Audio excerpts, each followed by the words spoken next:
I'm outside, ho. I'm outside, ho. I'm outside, ho. Yeah. I'm outside, ho. All that bumping the gun. I'm outside, ho. Telling me where you from. I'm outside, but this time I'ma let your ass know. I'm outside, I'm already out the motherfucking door. I'm outside, ho. All that bumping the gun. I'm outside, ho. Telling me where you from. I'm outside, but this time I'ma let your ass know. I'm outside, I'm already out the motherfucking door. I'm outside. That's what police. Police to us out. Police to us out. Man, no fuckers up. That's right. Man, no fuckers up. Police. Yeah, I can forgive, but I can't forget. Somebody don't have to pay for this shit. In my car, the club closed. Made up to burn these hoes. This is how the game go. I owe you one. Niggas on the scope and burn me one. I ain't playing with them, gotta hit them soon as the club closed. Fuck them hoes. I'm already outside, hoes. And I'm about to let this chopper go. All that bumping the gun. I'm outside, ho. Telling me where you from. I'm outside, but this time I'ma let your ass know. I'm outside, I'm already out the motherfucking door. I'm outside, ho. All that bumping the gun. I'm outside, ho. Telling me where you from. I'm outside, but this time I'ma let your ass know. I'm outside, I'm already out the motherfucking door. I'm outside. Yeah, talking back, bitch, I feel him, I kill him. Nigga, until it's over. A Simon Sam was a killer, let me show ya. Oh, you did a bitch, 50 years, still talking. Talking since you was old enough for motherfucking walking. I mean mugging, I'm thugging, and all that. You pussy niggas want some, you holler back. I got heat for all you motherfucking pussies. I break them bitches down like they motherfucking cookies. I wish you would attempt to fuck with mine, my real niggas. I die by round, I'm outside, nigga. Oh, with that fucking thing, I let it fucking rip, blow out your fucking brain. All that bumping the gun. I'm outside, ho. Telling me where you from. I'm outside, but this time I'ma let your ass know. I'm outside, I'm already out the motherfucking door. I'm outside, ho. All that bumping the gun. I'm outside, ho. Telling me where you from. I'm outside, but this time I'ma let your ass know. I'm outside, I'm already out the motherfucking door. I'm outside, ho. I heard your ass talking shit to some king. Detroit, DSCB, I'm outside with my motherfucking test. I bet your ass won't live to see the next day. We let you slide one time, but this here is back pay from hell to pay the universal soldier. We killing you, but now it's DSCB to death do us part. Pull your whole card and see how real this shit is. Your whole stage popping, I'm waiting like a bitch. Load my shit, cock it back and squeeze it tight on my side. Waiting on your ass to leave so I can fucking ride. Showtime, Sammy Sam. When I see your ass, you roll on. Your skinny ass get thrown on. It's DHCB forever. I'm ready. I'm down. Boom. I'm outside, ho. I'm outside, ho. All that bumping the gun. I'm outside, ho. Telling me where you from. I'm outside, but this time I'ma let your ass know. I'm outside, I'm already out the motherfucking door. I'm outside, ho. All that bumping the gun. I'm outside, ho. Telling me where you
business though till I hear this nigga say, yo, there ain't nobody fuck 'em. I'm thinking I'm finna bust 'em. Wait, look up and see the police is looking at me. I tell C, he tell Doug, they tell KT. We proceed to surround him and call a squirrel.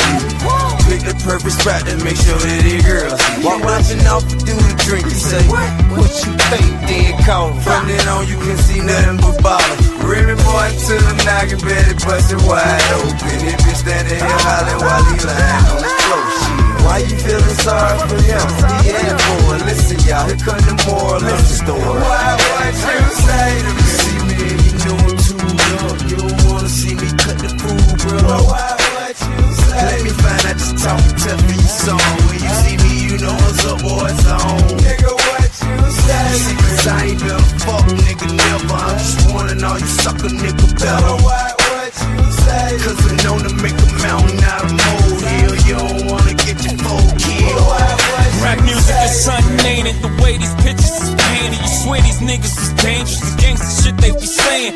Lock them up in the booth with a half an ounce of that cannabis. Sit back and watch the outlandish shit they be trying. But soon as you see them, they freeze up like in museums. Some statues you like, is that the dude who said he was gonna... Niggas get running before you finish your sentence, and then they back to riffing when they off in the same distance. You like, you was just here, you disappeared like magicians, and then there, I'm like, damn, nigga, at least keep it consistent. I hear you baiting me lately, I've been doing my best just to stay hating free still. That's what you say to me. Sooner or later, I take you up on your offer and put you all in your place like I'm replacing your father. You talking to the author, the architect of the blueprint, my DNA in your music. Motherfucker, you see me and you know I'm too young. You don't wanna see me cut the food, bro. Why would you say? Let me find out you talking tough for your song. When you see me, you know what's up, boy, it's on. Nigga, what you say? See, cause I ain't been fuck, nigga, never. I'm just wanting all you sucker nigga better. Why would you say? Cause I'm known to make a mountain out of molehill. You don't wanna get your phone killed. Cause I ain't never been a sucker, big gangster my whole life. So a nigga did respect me in his own on sight. I hear what you saying, your song some mud I don't like. Keep it up, I feel tried, I see you, we gon' fight. Be a man, say my name if you talking to me. You never said, well I figure you ain't talking to me. Find out you is at the awards or was a cold in the street. I swear I beat your fucking ass like it ought to be beat. See all that whispering and lame, I ain't one for the game. If I say fuck you, then it fuck you, nigga, simple and plain. I say no problem, it's no problem, pimp, can you do the same? Think it's a game?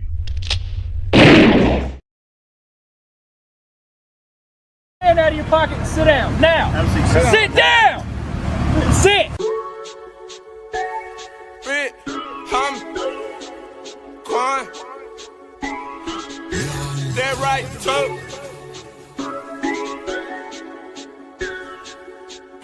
My nigga been hustling, trying to make him something. Ain't no telling what he'll do for the paper. Ain't no telling. Souffle, I'm straight, I stay. My plate, shot day, I'm a smooth operator. I drop top of my wheel, baby. That car driving make you feel some type of way. I know you do. That custom brightly make you feel some type of way. I'm shining, ho. This bitch on we got me feeling some type of way.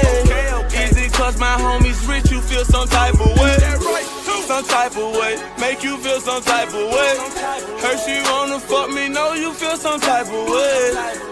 Mr. CEO, it's what my title say. Me and my homies DJ Ho, he feel some type of way. Okay, now let me real, I know you feel some type of way. I know you do. When I get the bite on her ear, she make that Tyson face. Don't look like that. I drop down to my knee, thankful for life today. Thank you, love. No nap since long sleep. Hibernate. Let go. I can tell if he 12 right away. Go through hell cause I care, move you far away. Drop you off late, know he feel some type of way. I got hoes like golf tryna make what Tiger made. I gotta hide away, and I go there sometimes to give my mind a break. I find a way to still get through the struggle, what I'm trying to say. And I ain't lying today when I tell you that I love my nigga. Been hustling, trying to make him something. Ain't no telling what he'll do for the paper. Ain't no telling. Souffle, I'm straight, I stay.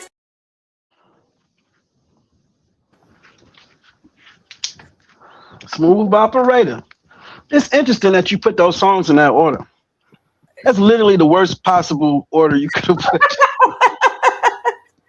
Wait a minute. Why are First of you? all, the stream is called Outside. So that should have absolutely been the last one. But I said, you know what? I'm not gonna say nothing because she cooking. So I'm not gonna mess with her pots. But then at least you could have put watch what you say to me as the last one, because that would be a hype. We came in here like, nigga, you better watch what you say to me, nigga. You know what I'm talking about? You know what I'm saying? ATL. But You know what? I see. This is not the editor's fault. Okay, this is not the editor's fault. Okay, do not all blame right, the editor. okay. Oh, okay. Hey, you stayed late, so I'm gonna act like you didn't spill that orange juice on the way out. Okay. First of all, I ain't spilled nothing. Okay, like I've been trained correctly. All right, All I did right. what I had to do. So That'll do. intro was long enough, but I like to get right into conversations. You know how I am coming from where I'm coming from. So hello everybody, thank you for joining us. This is our first live, and we did this impromptu, legit impromptu. Um, I am your host Lola, and I am accompanied by my esteemed chocolate drop here. Mm, mm. Introduce yourself, Vic. Mhm. Chocolate. Oof.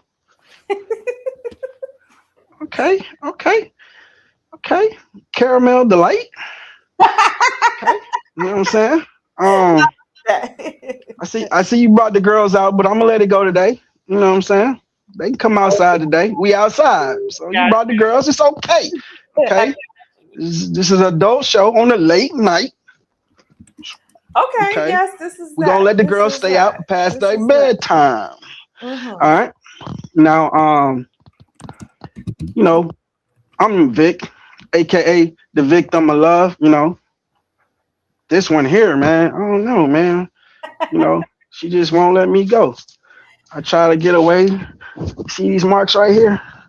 You know what I'm I saying? know you lie. Hey, See, hey, look. Hey, look. stop playing with me. Hey. Don't do that. You got Help me, don't cheat. nigga. Hey, listen. No, on some real talk though. What's it? First thing I want to do is shout out to the boy Anton at AntonDaniels.com. Shout out to Cory Holcomb at the 5150 show. Strictly on the script that, you know, y'all was trying to do something. Okay, And trying. sometime effort, you still get an E for that, you know? Okay. You know, and if you come up short, so what? You went. And the reality is that, you know, the reason you getting a shout out is just on the screen that both parties said, let them niggas eat. Okay. They could have said, hey man, y'all don't use our image or likeness. Hey, let me snatch the video down. Hey, I don't want nobody yada yada yada and make it hard. Yeah. But reality is half the internet that ain't got nothing to do with this kind of content is talking about this right now. Right. Now I'm not.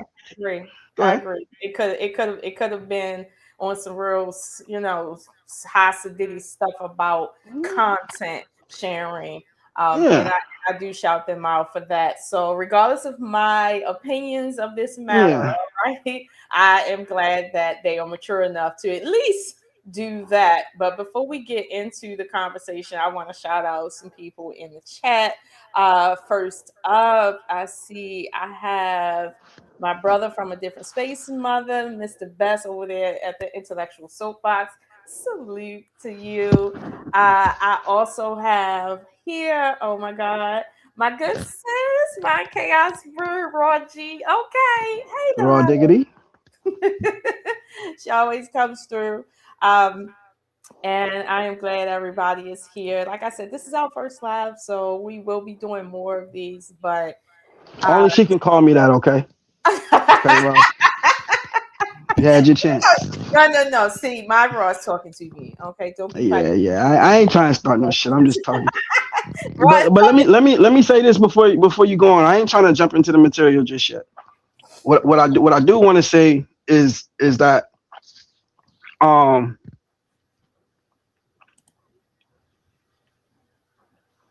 intent matters. okay. Intent matters. And I don't think, regardless of how it played out or panned out, that either one of these brothers came in there to do what happened. I think they were prepared for it to get ugly or weird or disrespectful, Yeah. but I don't think neither one of them planned for that. Definitely for not the stream to be cut short. But sometimes when you go into something and you say, hey, I'm trying to make this and I need this and I need this and I need this and that this, and then you put about 3-4 ingredients in that motherfucker and you taste it and you like, hold on now. I think I might better stop adding shit right now. Because what I got is already good. Okay. And I think in spite of it not going the way they intended, I think it went the way it was intended. Because this is what they call a teachable moment. And we're going to capitalize on said teachable moment. Okay. And a lot of people was Monday morning quarterbacking, talking tough. Everybody's tough as fuck right now on the internet. Shout out to all of them guys. But y'all can go back to your day jobs because we don't believe you. All right? Okay. So let's have a conversation. Okay. 1 second. So back check real quick. So before we get into anything, I want to say that I do not know of most of Corey Holcomb's like portfolio. I know of very little of it, and the reason I know very little of it is because the little bit that I have seen, I kind of put it in a category. And I do understand he's a stand-up comedian. I have seen some of his work there. I haven't seen a lot of his YouTube work, which is odd because most people follow him on YouTube at this point, but I haven't. So some of this is new to me. As far as Anton is concerned, I mean, I'm familiar with Anton, and I think this is a very interesting dynamic here. I think it's almost like, I don't know, the Hulk meets Venom. Like, the Hulk meets Venom right now. So Okay. we're gonna be there. I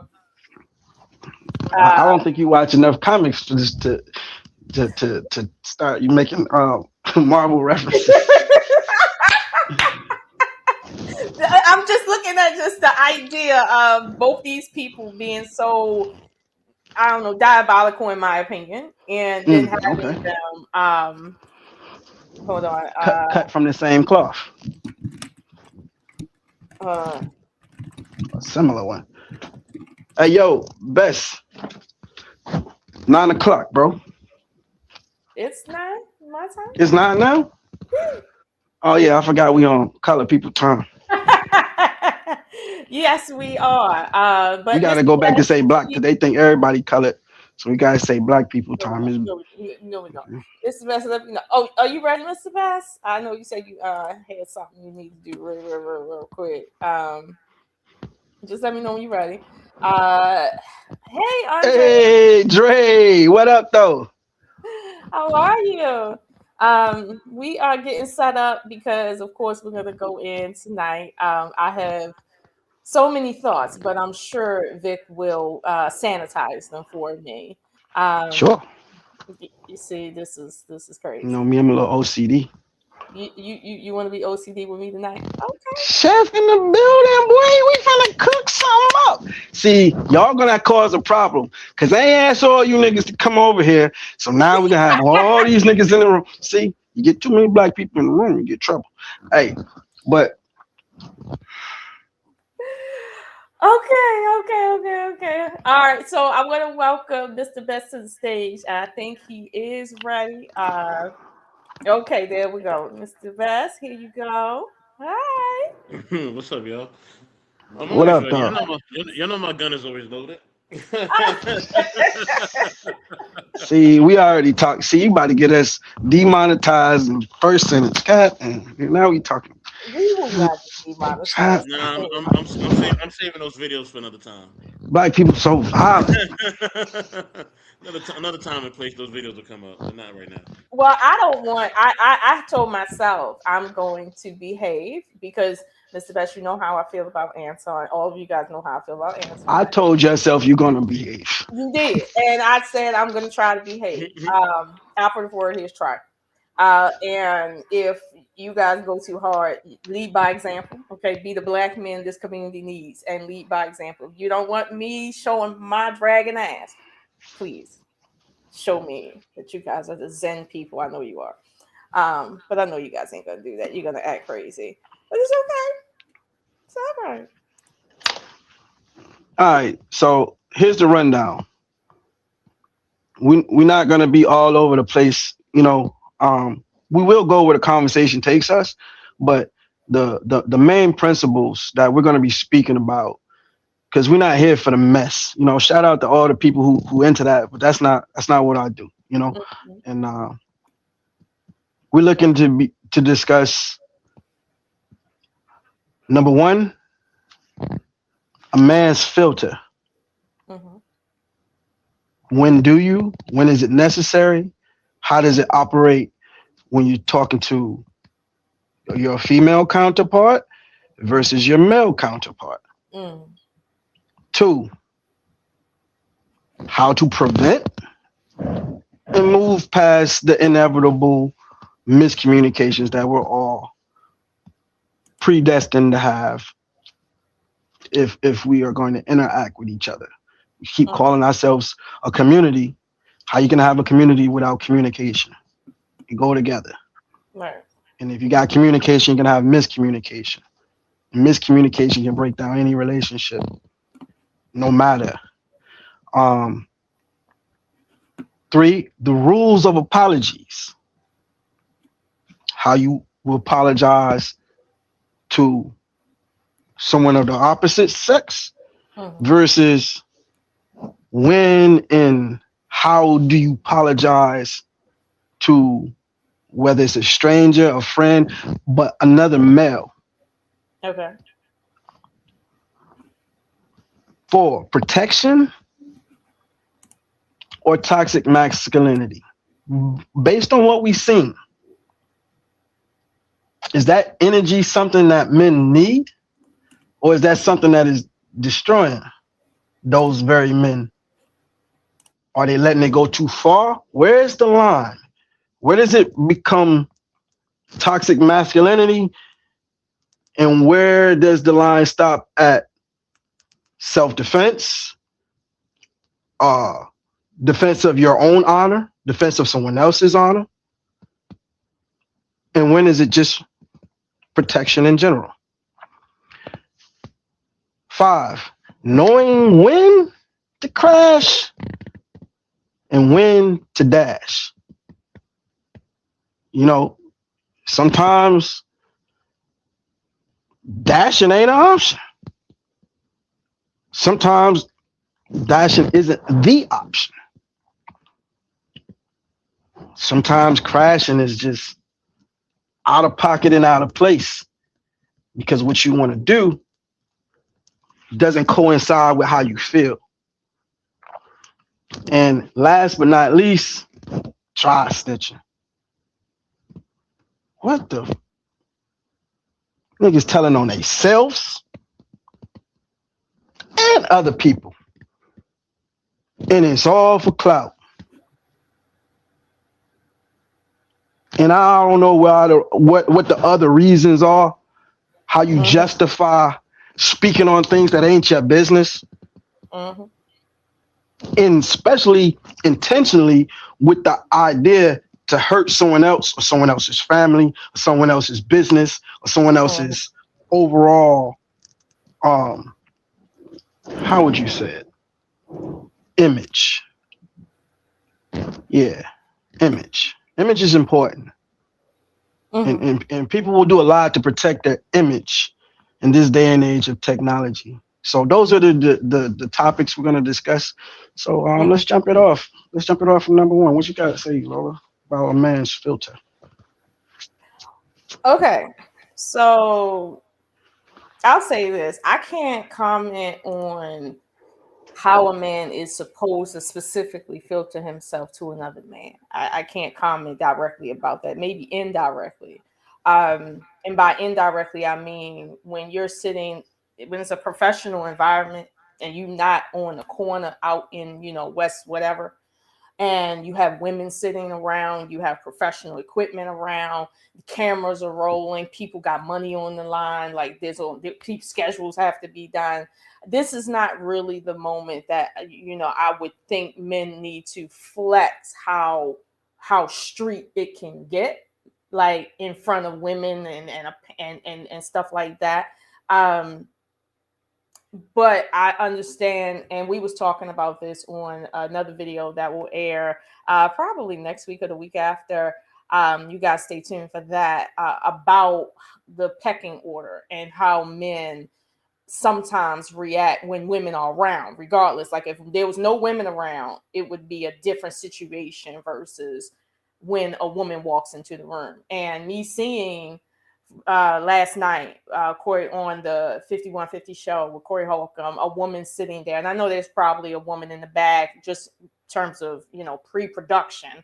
And later on, we found out it was more than maybe one woman in the room. I just felt like this was for all intents and purposes, a penis measuring like situation, because in real life there was some things that happened there that in real life just don't happen. When you come with an entourage, for instance, and then stuff like that happens and people get to walking up on each other, the scene looks a lot different. And I'm sorry, I'm from Baltimore. Okay. I'm just not used to these clean cut beefs. So sorry to let y'all know that up front. But I just think when you're a man and you get to potentially letting off in front of females, it just comes across like, man, you just trying to show off. But if it was a room where it was just you and that person, or a room full of men, that would be different. But because there was women sitting around, probably chicks in their heels, I just didn't catch this is not the moment to show how street it can get. If you want to let somebody know they can get touched after the show, I can respect that, but not in the room where the ladies got it all done up, and then there's all this expensive equipment around. Sorry, I come from a background in film production. Don't fight over the equipment, sir. Throwing cheers, whatever the case may be. Luckily, it didn't come to that. But when I seen him get up, me, I was like, oh, this is what kind of assault is this? Like I was prepared for a fight. As soon as he did like this, I was prepared for a fight. And I almost dropped my food on my bed because I was looking at it. And I almost dropped my food out, and then I just had to pause and look to see, is this really happening? And then it was like almost really happening. So I'm not saying that I was happy. I'm just saying there's some karma that I see going on that I'm okay with. So that's what I got to say going in, and I know we got to see a small clip of this. But you could go ahead and Mr. Best see if he wants to say something. But that's where hold on. Read the back chat. The question. I mean, shout out to your perspective, and I guess that's appropriate for everybody to kind of give they opening, salvo. We don't want to make it too long, so we gonna get straight to the shit. You feel me? So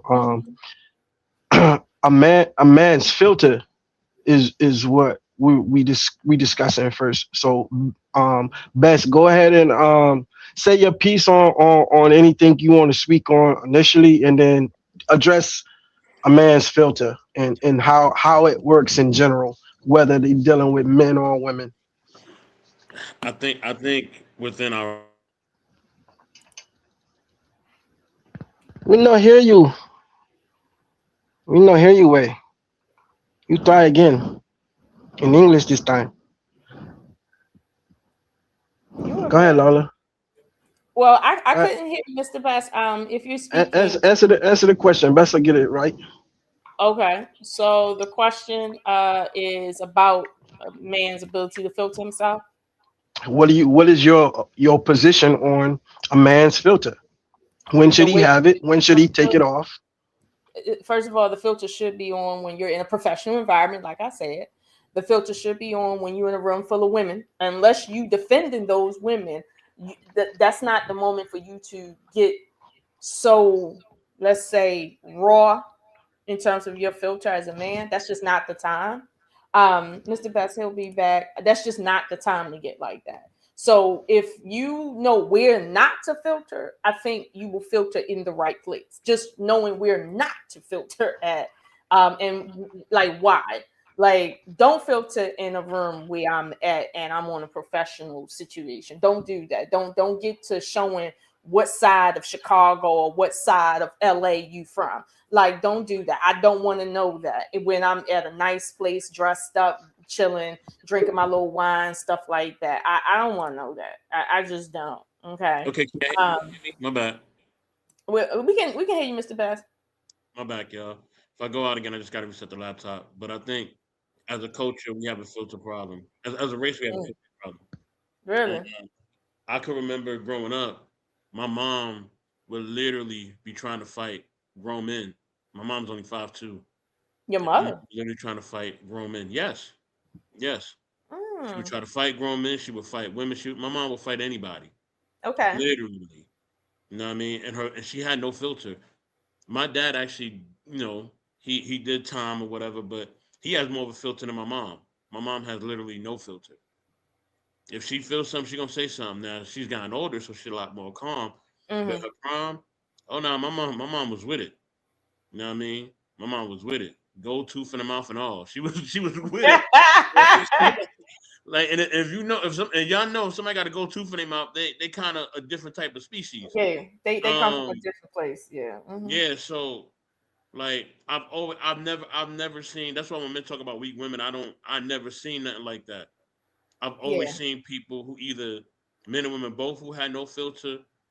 Women who will punch men in the chest. I mean, this is the stuff I grew up seeing and realizing.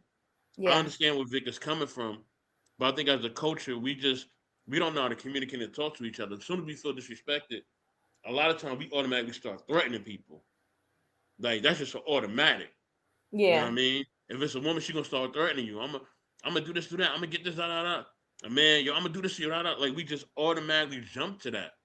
Automatically, it's just embedded in us. Like you said, you was ready to drop your food and jump through the computer screen. Lola, see, I that's a know you're that is not. a race Listen, problem. I know you is not. That Like, is a put race that. problem. Okay, Well, he put some sauce on it. we are He over. put some sauce on it. Look, look, Yeah, look, like look, that is a look. race problem. We have a problem as a race. We don't we and when we get to these heightened points, we're not thinking about the overall big picture of it because if something does go down, if we and let's say we accomplish our goal of enacting that violent act, now who's going to be affected? Because let's say they can't find you, right? Let's Mm-hmm, say you did what you did, and now mm-hmm, you chilling, and they can't mm-hmm, find you, but they found somebody else that you care about, and mm-hmm. now that person has to suffer from your actions. But we're not thinking about that consequence. We're just not thinking about that. That doesn't cross our mind. And our mind is like, I want to react. I would disrespect it. I'm gonna react. I'm gonna say what I gotta say, and that's it. Cause I've been there. I've been there where I've said something and I'm like, oh no, what did I just say? Why did I just say that? Oh man, I made a mistake. Dang.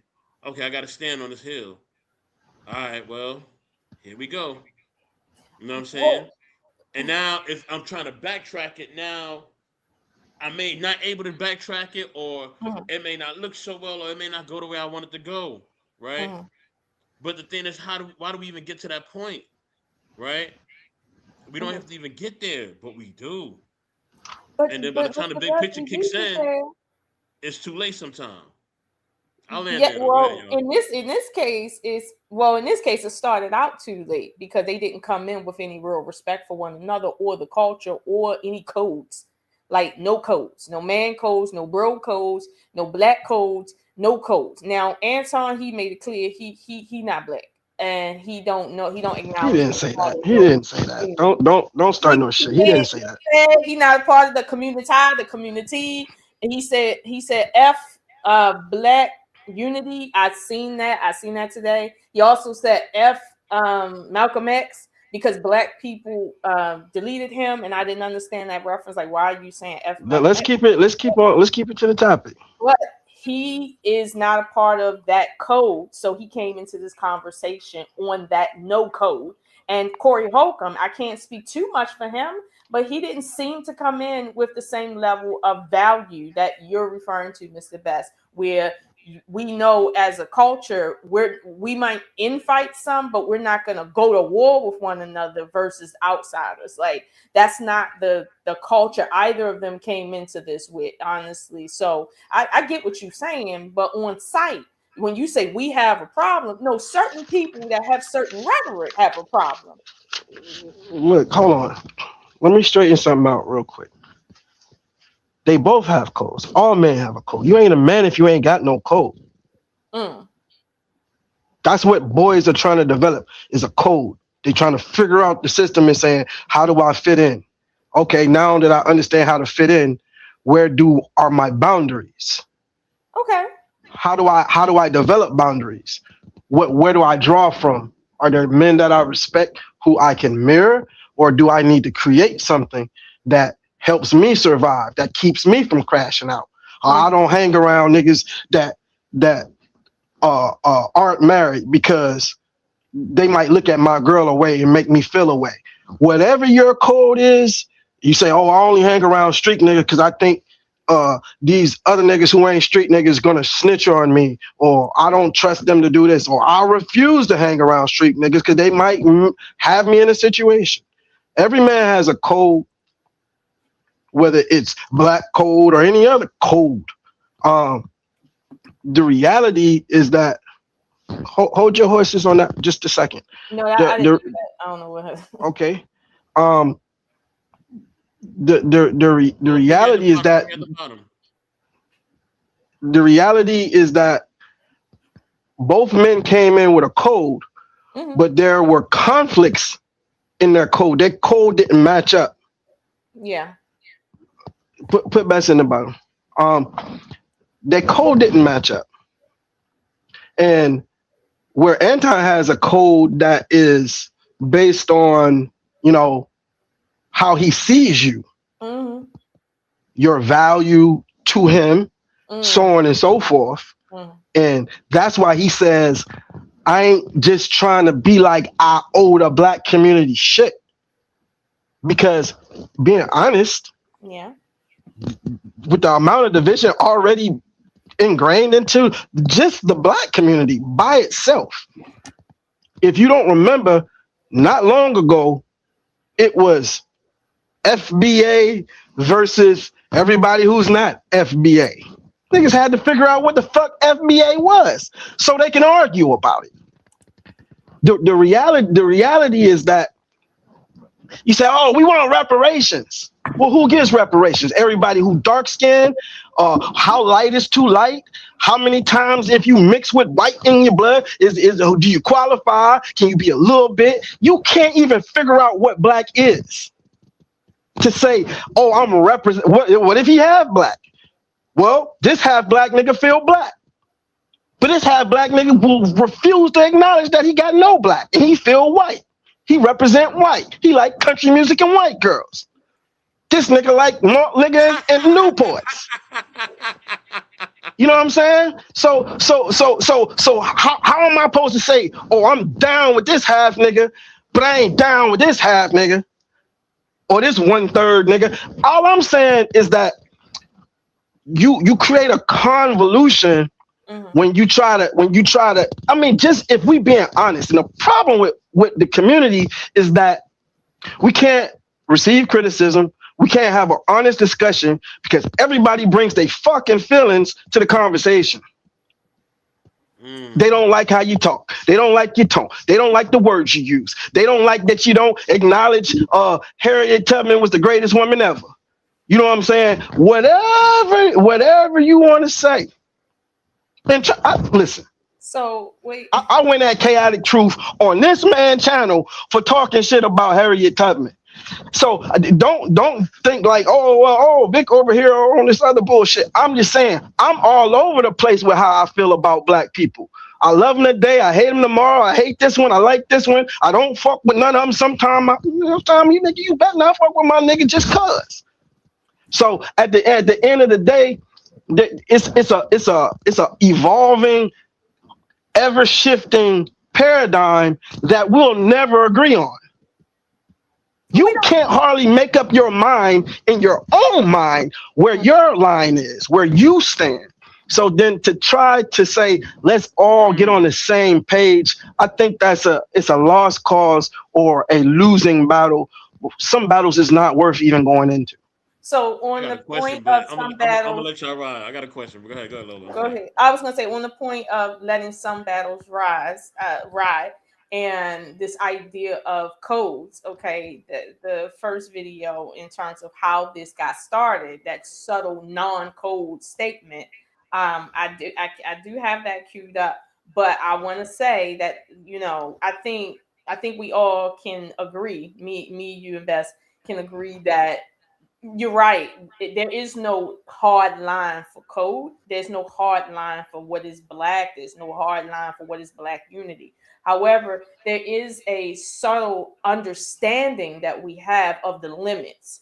And I think that's where this debacle kind of happened, that where people act like they didn't understand the limits, whereas we know out here in the real world, everybody know the limits. So why did you get on social media and talk like you don't know the limits, and then to be in person in studio and talk like you don't know the limits? And again, goes back to my point.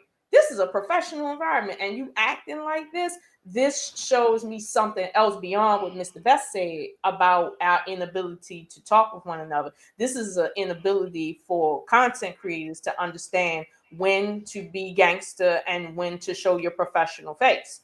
But it is what it is. Go ahead, Mr. Best. Thank you for giving me. I'm honored to be here, yo. For real, I am. I'm honored to be with y'all. You know what I mean? Y'all know I love y'all for real, like a real love for real. Y'all know that. I don't have that often with people in this space, but I digress from that. Let me get off the emotional stuff. But Vic, my question is this, right? It was a point where we could do that, right? It was a point where we were seeing a Muhammad Ali. We were seeing a Nikki Giovanni. We were seeing a Francis Cress Welsing. We were seeing James Baldwin. We were seeing these intellectual minds and people who was on code and people who was doing that, right? We were seeing you know what I mean, a Huey P. Newton or a Martin Luther King or whatever, or Angela Davis. What happened to that? So it was a point where we wasn't able to talk to each other, and it didn't matter if we just got off the boat, or we was already, or somebody brought us on the boat, or we was already here, right? We was able to talk. We had the Nelson Mandelas, like we was able to talk to each other, the Bob Marleys, all that. We was able to talk to each other at one point. Like, what happened? It wasn't like it just went away. There you go. There you go. You talking pre-integration, post-integration. Mm-hmm. That's the difference. No, I'm just saying there was a time when we could talk to each other. Before social media, sure. Before social media, people actually talk. Was After it social media, was it the drug era? Was Hmm? it the drug era, Lola? Was it the drug era? No, because when the drug era happened in the 80s, people still knew how to talk in the early 90s. I remember 94, things was great when it came to communication, but that's because there was no social media in 94. Wasn't no social media in 97, for goodness sake. And that's what, when Park died or something. But I forgot anything after that. I don't know what happened. I really don't. But I would eventually say that the way we communicate has been influenced by our inability to be in person all the time, which has created most people to be keyboard warriors. And this is why when they come off the keyboard, okay, they've been on the keyboard for 10 years, okay? Shout out to people that you know I'm talking about. You've been on the keyboard for 10 years. Then you get in studio and you still want to be the keyboard in your mouth. And then you realize, oh, shucks, it ain't the same. Like, but it is almost because you're dealing with somebody else that's similar to you. Like, this is where we at. So, I mean, Look, let me say this, and then we're gonna get to the video because maybe there's still some people out here who don't know what the fuck we talking about. I don't know what rock you crawl from under, but if you look around a little bit, we'll you'll see, and we're gonna help you out. Just to address Beth's question, I agree with you, Lola. The social media generation has it initially didn't affect our generation because I think our generation is kind of weird. We are the buffer between the people who don't fuck with social media and the people who live by it. Yeah. And we're kind of stuck in between where we dibble and dabble, we do and we don't, but it don't consume us. And I think the fact that all of these people are blending, these people who are consumed by it are our children and our nephews and our little cousins, and the people who don't fuck with it are our mothers and our grandmothers and our aunties and people that are important to us. So there's a lot of miscommunication happening because these people saying, get your ass off of that. And they like, you better get your ass onto this. This could change our lives. You don't understand the value of it. And they like, you don't understand the value of walking across the street and paying attention to your surroundings.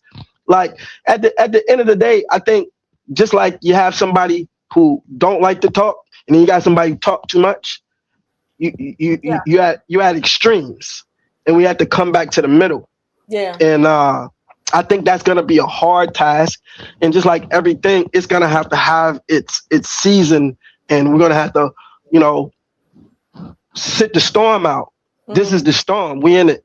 You know what I'm saying? We ain't even in the eye yet. Yeah. We still getting the worst of it.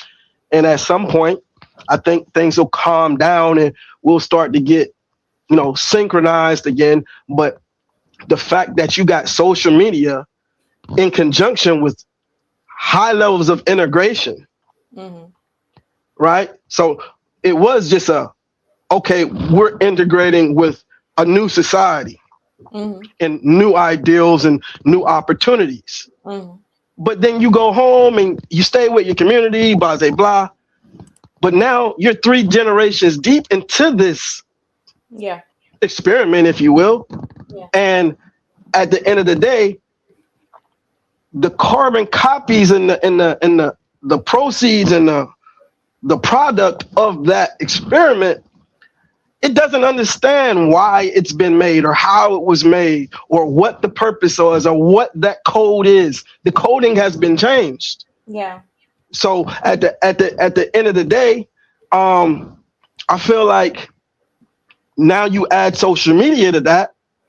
Yeah. So you got, not only do you have ideas coming from other communities, you got other ideas coming internationally.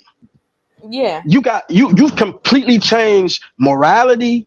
You completely changed everything that we know as a society as a whole. So it's not like a black community only has this problem. This is a international problem. In every country, they're having this issue. That's why they like, we're gonna control our internet. You can't look at everything.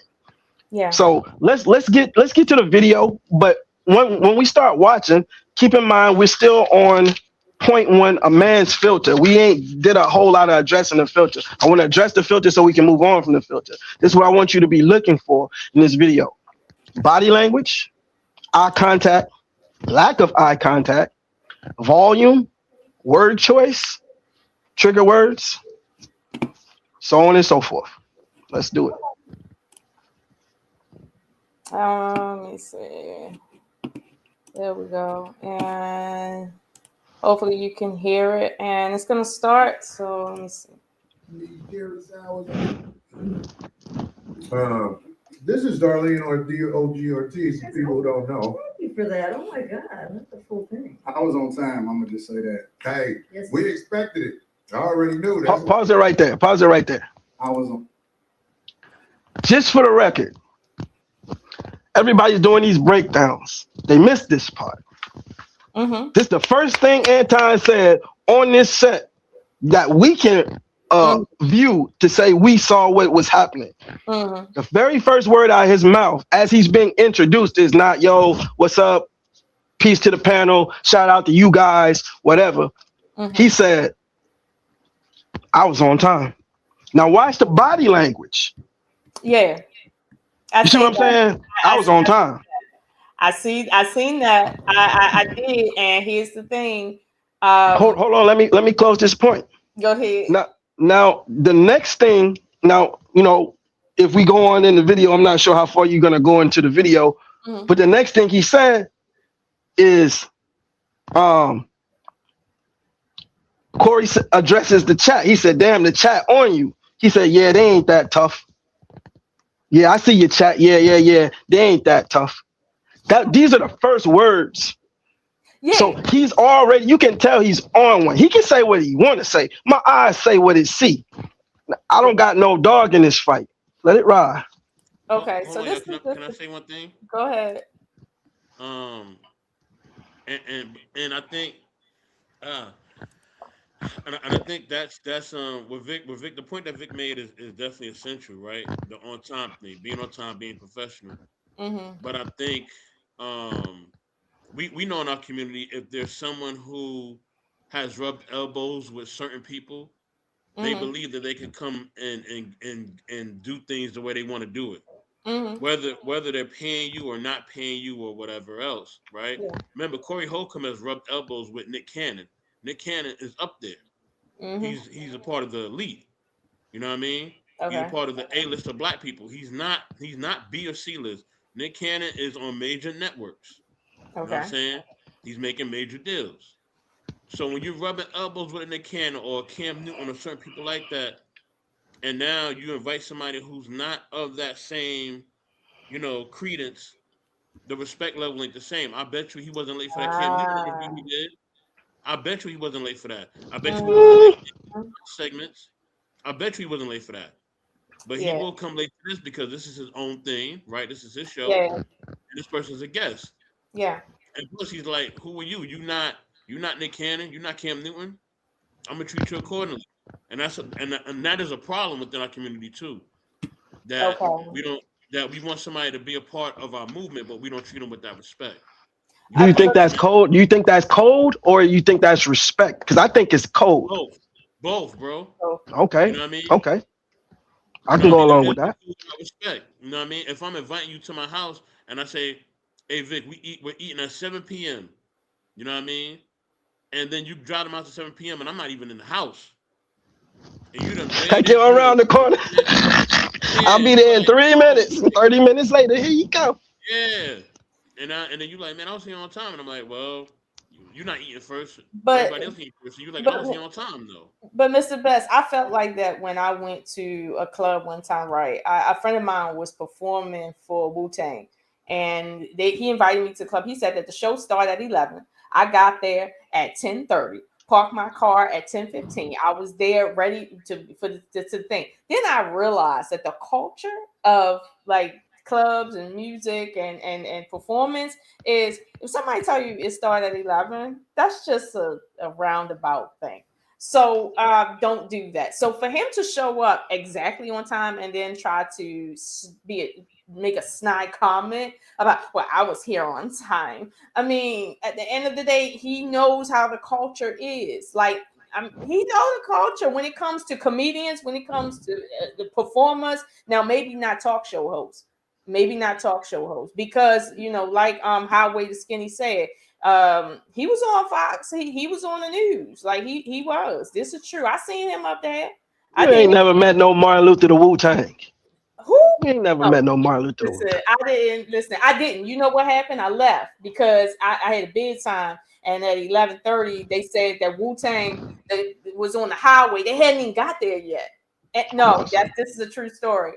And I said I didn't have time to wait. I'm not capping. Okay, I did not have time to wait. So right. I truly feel like Anton was trying to be hostile Diddy with that comment because. All right. Again, let's not stick on it too long. Then again, I'm gonna say maybe it was innocent because he probably was saying, hey, it was like a light joke. Hey, I was here as in Yeah, I'm not. it could be. Listen, Okay. I have a thing called reasonable suspicion, right? Now, it's not my thing. It's a police thing. It's a thing they have to justify. She laughing because I say this to her all the time. I use it in our own personal relationship. You understand? Okay. So if you think something about a person, if I think you a punk, right? Mm-hmm. Let's say I see somebody talk to you reckless and you don't respond. Okay. That's a reasonable suspicion, but it don't mean you a punk just because you didn't respond to somebody talking to you reckless the first time. Then I see somebody take something that's yours and you don't do shit. That's two. But by the time I see that third one, I have what's considered probable cause. A reasonable suspicion needs 3 versions of itself in order to become probable cause that is sustained in court. Otherwise, it would be considered profiling. So at the end of the day, this is only one reasonable suspicion that perhaps he got an attitude, but it could be just something said in jest, and maybe we shouldn't jump off the boat too soon. Let's move on, see if we got any more.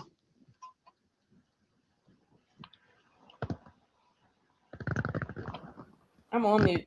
The next one is where it gets a little further in, where they get to kind of going back and forth. Because in between there, they were just kind of doing a little bit of jousting. But let me pull that up. Let me pull that up. My computer is like slow. I swear. Very slow. Here we go. So people live that you helping, they could get pulled over and shot by a cop, and an investigation will be said. But here's the truth. We know, I believe you know this already, when the cops shoot you, ain't nothing you can do about it. God, this is so crazy. Do you think that's wrong what I said? This is so insane. Is that what I said? I said when the cops shoot you, ain't nothing you can do about it. Is that a lie? This is so insane. But you didn't answer it. I'm gonna answer the question. Okay. I'm gonna answer your question. It depends on the circumstance.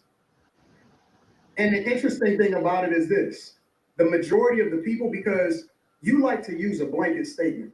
That's like me saying all black people are stupid.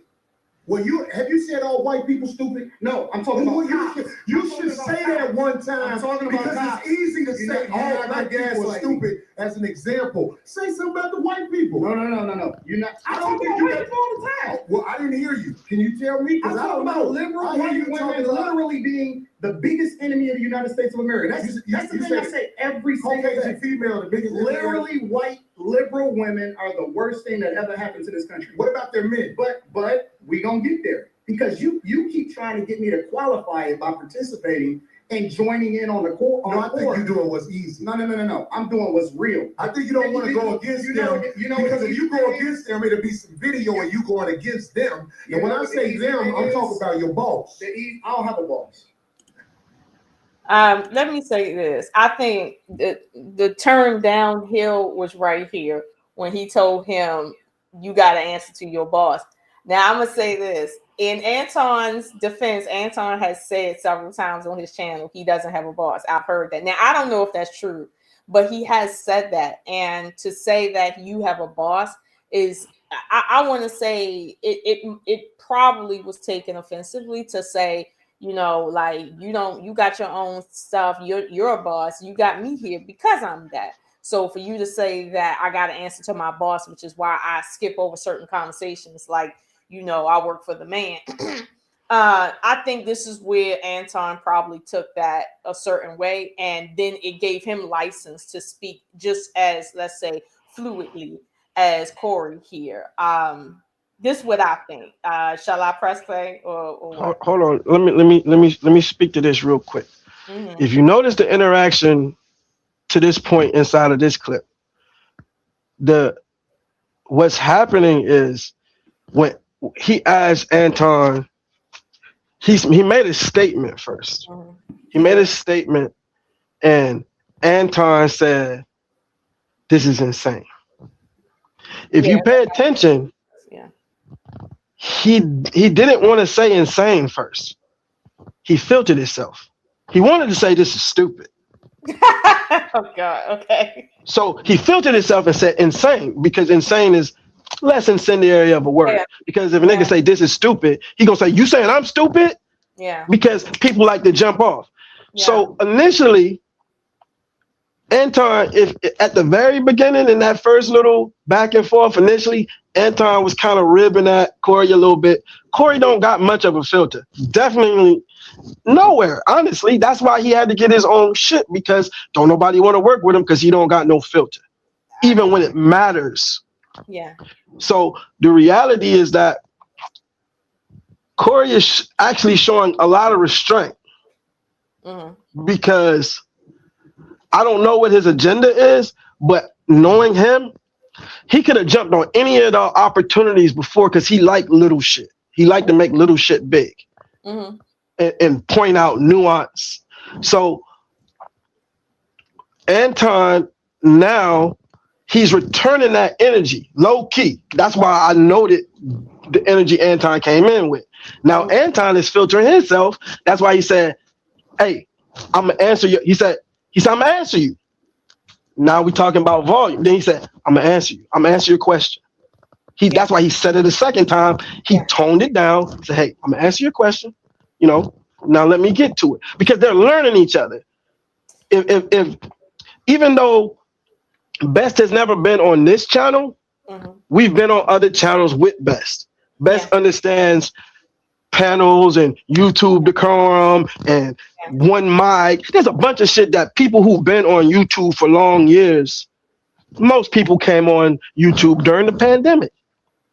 Oh, thank you, brother. Half of these niggas is new since they've seen that people are getting rich off of this. Yeah.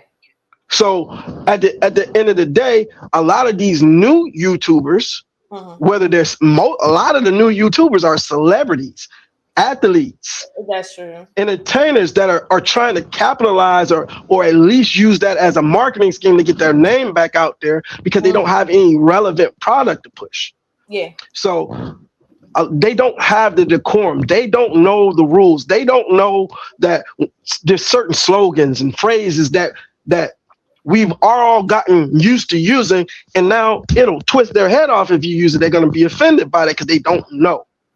So at the end of the day, all I want to say is that if you peep how they're communicating right now, this is the start where they start cutting each other off.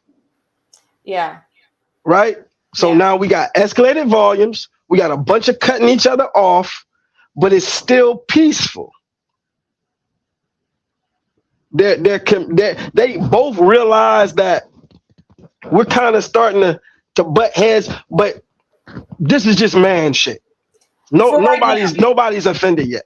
Right. For right now, it is making me feel uncomfortable, but I'm a woman. But I understand in a man's world, this is just men being men. This is not completely disrespectful. I get that part. Hold on, let me put this back up. I mean, I even feel uncomfortable myself, right? Because I see the tension is getting there. Yeah, right? Yeah. That's a good word, tension. It's starting to build. Yeah, you see the tension starting to build. Like you can feel it, right? And we as a culture know when something about to pop. We feel it. Yeah. You know when you come on the block, you're like, oh nah, them yo, we out, son. Like we gone. Like we not staying here. Yeah, I know we's gonna pick that up, but we're gonna come back for that. You know what I mean? Sure. They about to get it rocking. Yeah, you know they about to get rocking, and you can feel it in the air, as they say. Or like the great Benny Siegel would say. But sometimes some people will warn you that they about to get it rocking. I let the people, yo, we about to get it rocking, yo, you want to get back in your car. Come back in like 20 minutes. Yeah, that. You know what I mean? No, I ain't coming back. But see, and I'm glad you made that point, Vic. They're coming from two different styles and class, right? Yeah. Anton's coming from more of a social media, YouTube style, right? Yeah. Right. Whereas he got his from the, Mr. Samuels and Lapeef and Yeah, all of that. those kids, right? That's his groundwork, right? Yeah. But then you got Corey Holcomb, who's a comedian. He's coming from, you know, Nick Cannon and Wildin' Out and all that. And he was one of the first Wildin' Out people. I think he was on season He 1. was. He Yeah, was. I him, might put that. I might him, cut that Pat in. Yeah. Williams, a few of them Yeah. are Wildin' Out alumni. You know what I mean? Where they've been on there for seasons, right? Yeah. And the beauty and beast of Corey is the fact that Corey has no filter, but yet Corey has no filter, right?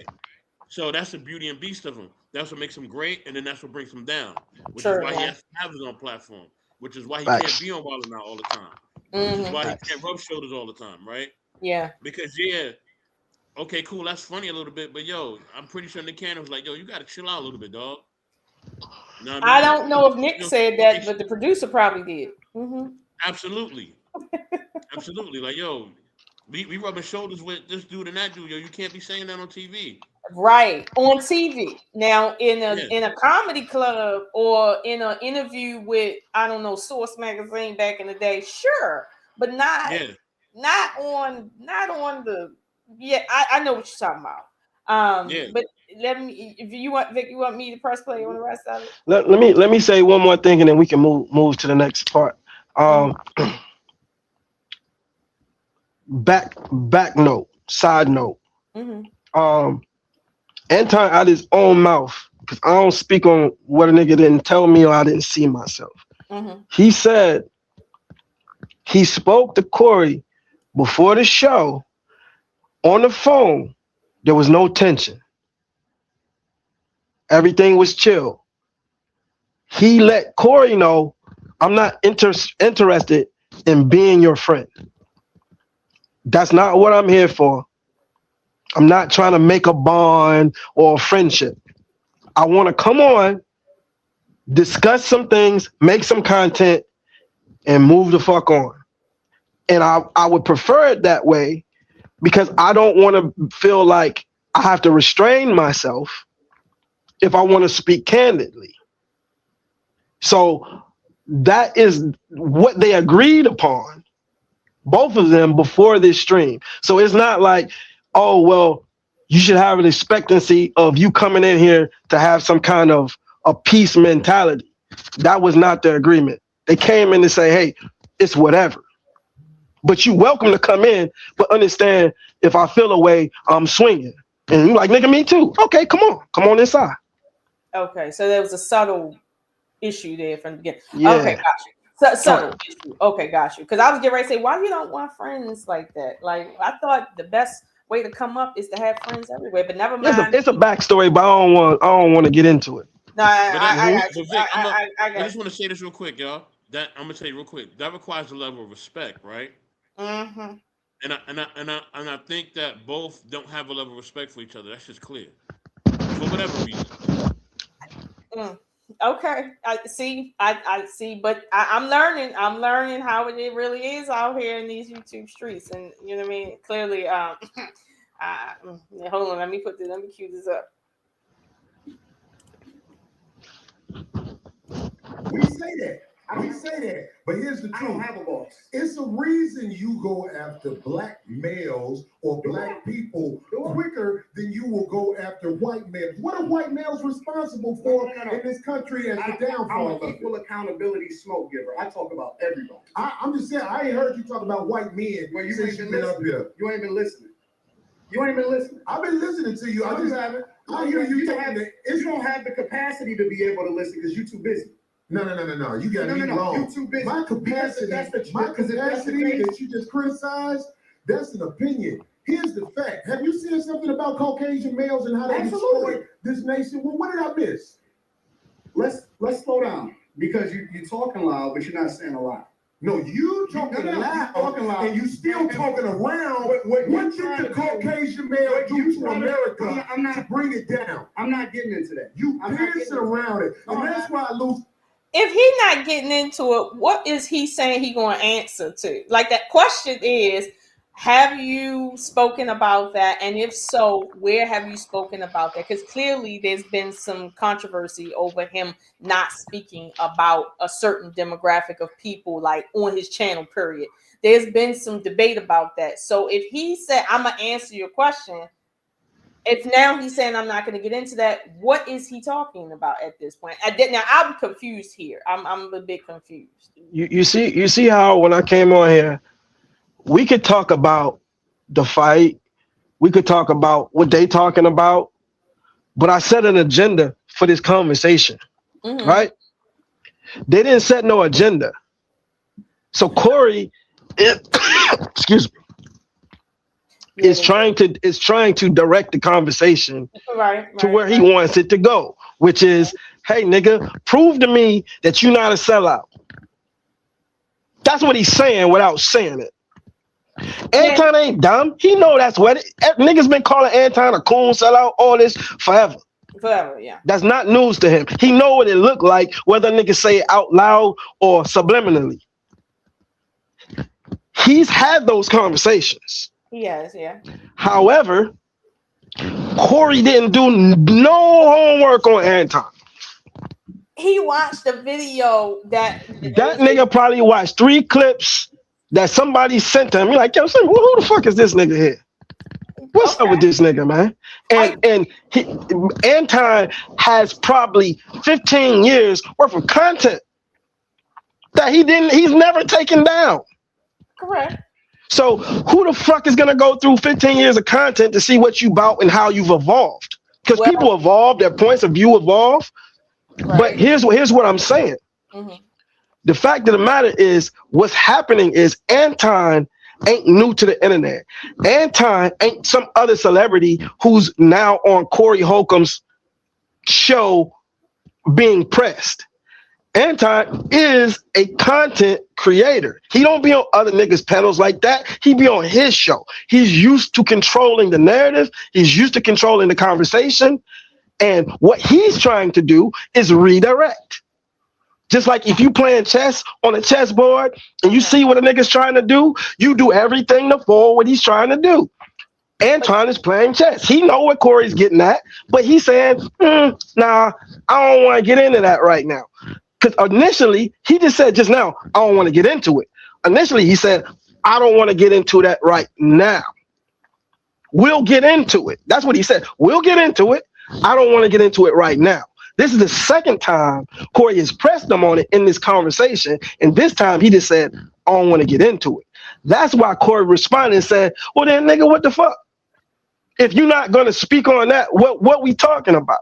So at the end of the day, Cory's trying to force him to answer his question directly right now. Anton is saying, nigga, I'll get around to that, but I want to talk about the broader scope of why I have these conflicts and how I've been misunderstood. However, Cory's not going for it. He like, nigga, get straight to the shit.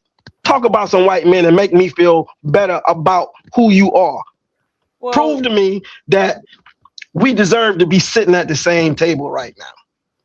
Well, I can give you credit on what you're saying in terms of the truth of what happened. However, if my intuition is worth its salt, okay, I think that Cory watched a video, maybe 2, of somebody else who did a compilation on Anton about that specific issue. I've seen two videos, and I told you this. I've seen 2 videos of somebody who combed through Anton's content and did an investigation on why he never speaks on white men specifically. I've seen 2 videos from 2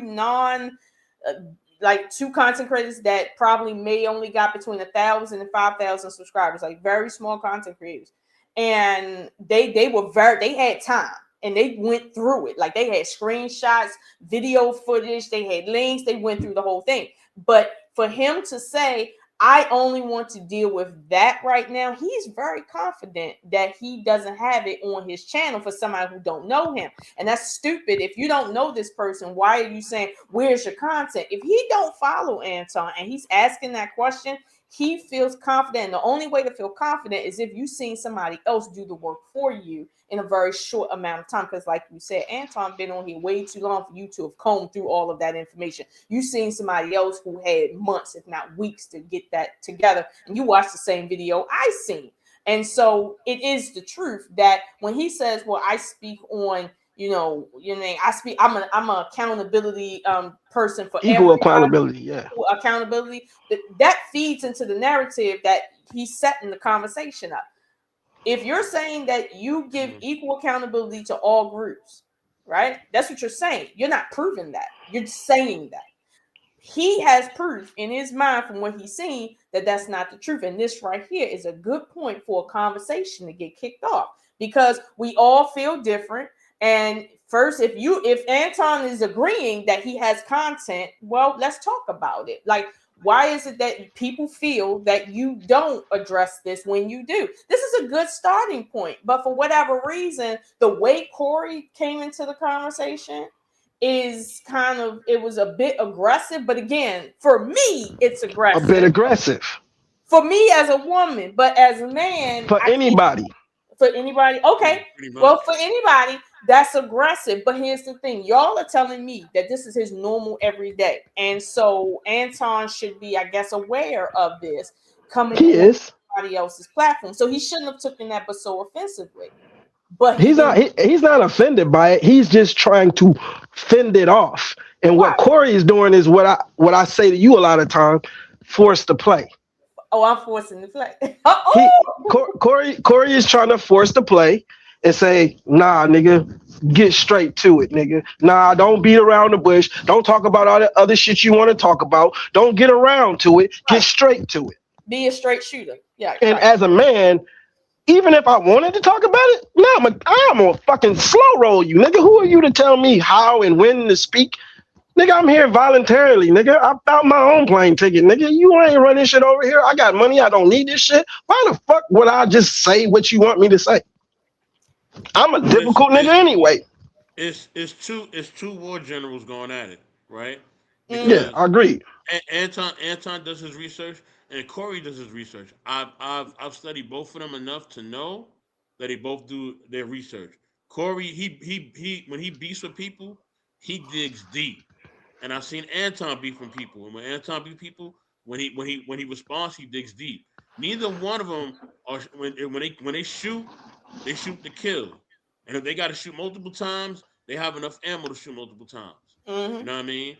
And in Cory's panels or Cory's shows, if you watched it, I done seen people get hands and feet put on them in Cory's joint.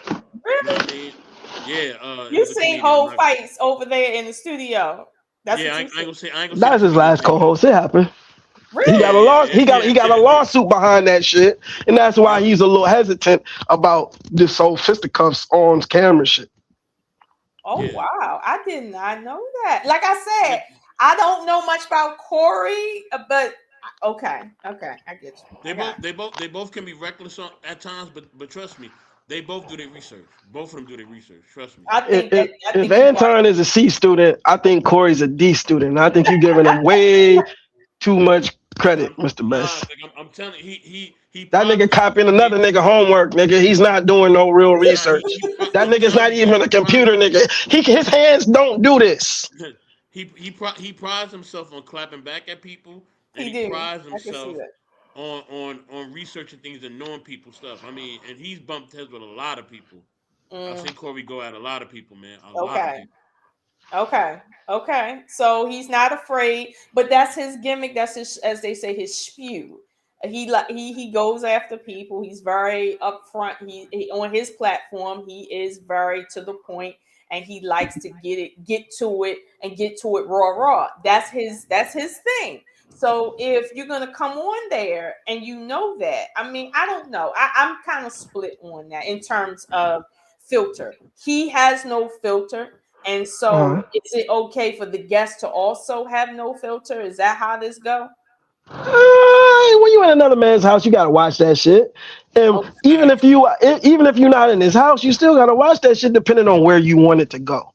That's what a filter is about. A filter is about controlling your ego in order to control your outcome.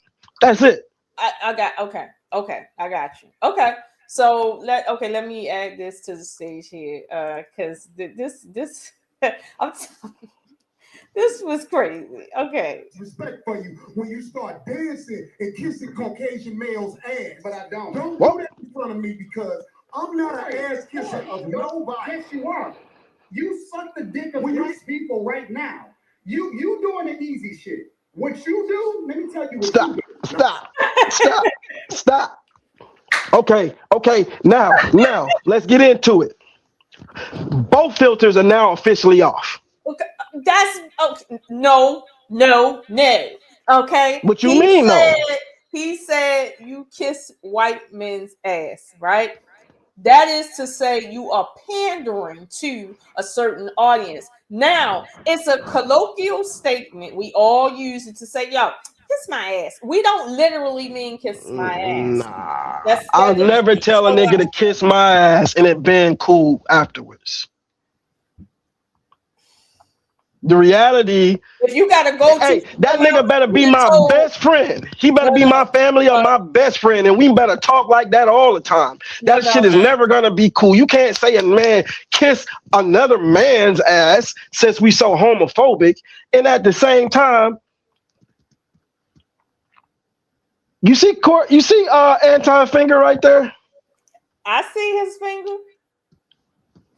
When you whip that motherfucker out like that, body language. That's a problem. If a nigga start pointing at me, I don't give a fuck. He said, hey nigga, the money right over there. Like, yo, stop pointing at me, nigga. I can see it. Fuck is you doing with your fingers? Wait a minute. Okay, wait 1 minute. All right. What I'm saying here is this.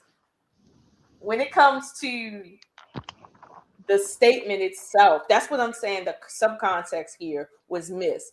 If I said to, I don't know, a content creator that makes content specifically for, let's say, interracial mixing, right? And I say to that content creator, I think you kiss, white men's ass too much. You always praising white men. You never talk about the downfall of any couple that might be mixed race. I'm not literally saying the thing. You see what I'm saying? We understand what that means, but again, if you're the type of person to take that statement literally, and now you have to come back with something that is more literal, that tells me something's wrong here. Okay, now I don't know. I don't know you like that. Why are you so comfortable to even use profanity with me? Less more directed at describing my actions. The reason why. Let me just say this, right? Uh-huh. The original misunderstanding, because I don't want to go backwards. Okay. The original misunderstanding happened. The reason why Cory felt comfortable to say, well, you kissing a white man's ass, is because he thought Anton took the gloves off first when he said, you don't got the capacity to keep up with what the fuck I'm saying out here. He didn't say, okay, how do you know how much time I got? Nigga, I got plenty of time. You don't know how much YouTube I watch. Nigga, I might have watched all your shit. That's not how he responded. He said, capacity? I mean, that's an opinion. So he took it as a shot, but he shook it off because he didn't want the nigga to misdirect the conversation because he wanted to get back on his ass. Nah, nigga, you don't get to get off that easy. Nah, I hear your shot, nigga, but prove yourself. But in his head, he like, okay, the gloves is off.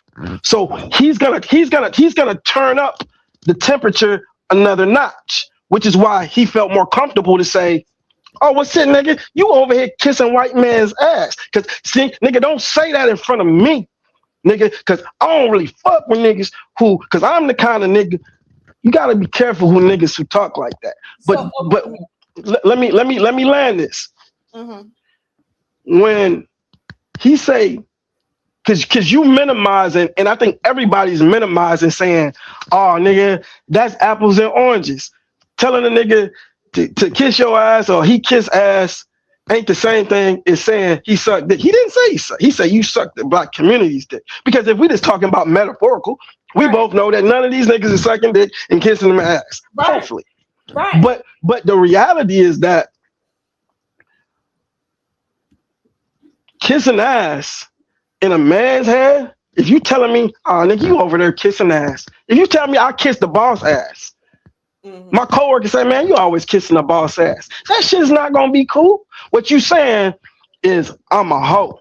What you saying is I'm weak. You saying I'm a punk. You saying I feel a way, but I'm scared to say how I really feel. You saying I'm unauthentic. You saying my word can't be trusted. You saying I'm over here grifting and selling shit that it ain't real. So it wouldn't matter what words you use. If you just use the words I used that had no profanity in it, I feel a way. I feel like you trying my manhood, or at least my integrity. And my integrity is worth damn near more than my manhood. It's on par. I understand that, but we are talking about two children right now. Okay, like you said, we are not speaking. I don't care if you feel like the gloves was taken off or not. The conversation is still the conversation. Somebody said, hey, you never talk about certain types of people. I think you're kissing their ass by leaving them out of the conversation. You're making them feel better than what they are. That's not the worst thing in the world for somebody to say to you when they're challenging your idea, especially in our community as candid as we talk. And then for him to turn around, though, and make his statement even more, it's like clearly these two are infantile, like very infantile. You took that overly to the chest. And then the next person says something overly to the chest. Everything is overly to the chest. But then the issue is going to be about, well, maturity, right? Clearly, we're not talking about two mature men. We're not. And when we say these are two generals, sometimes generals, right, can be immature. They can, because there's a time to see that somebody's turning up on you and realize that no matter how much they turn up on you, they're not a threat.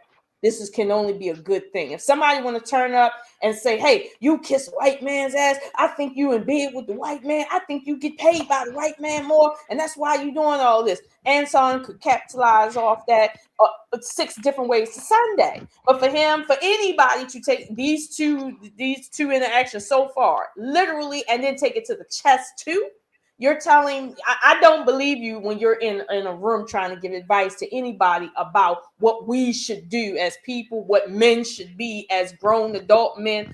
I don't believe you, because in real life, which is right now, you're proving who you really are in real life, not on the keyboard.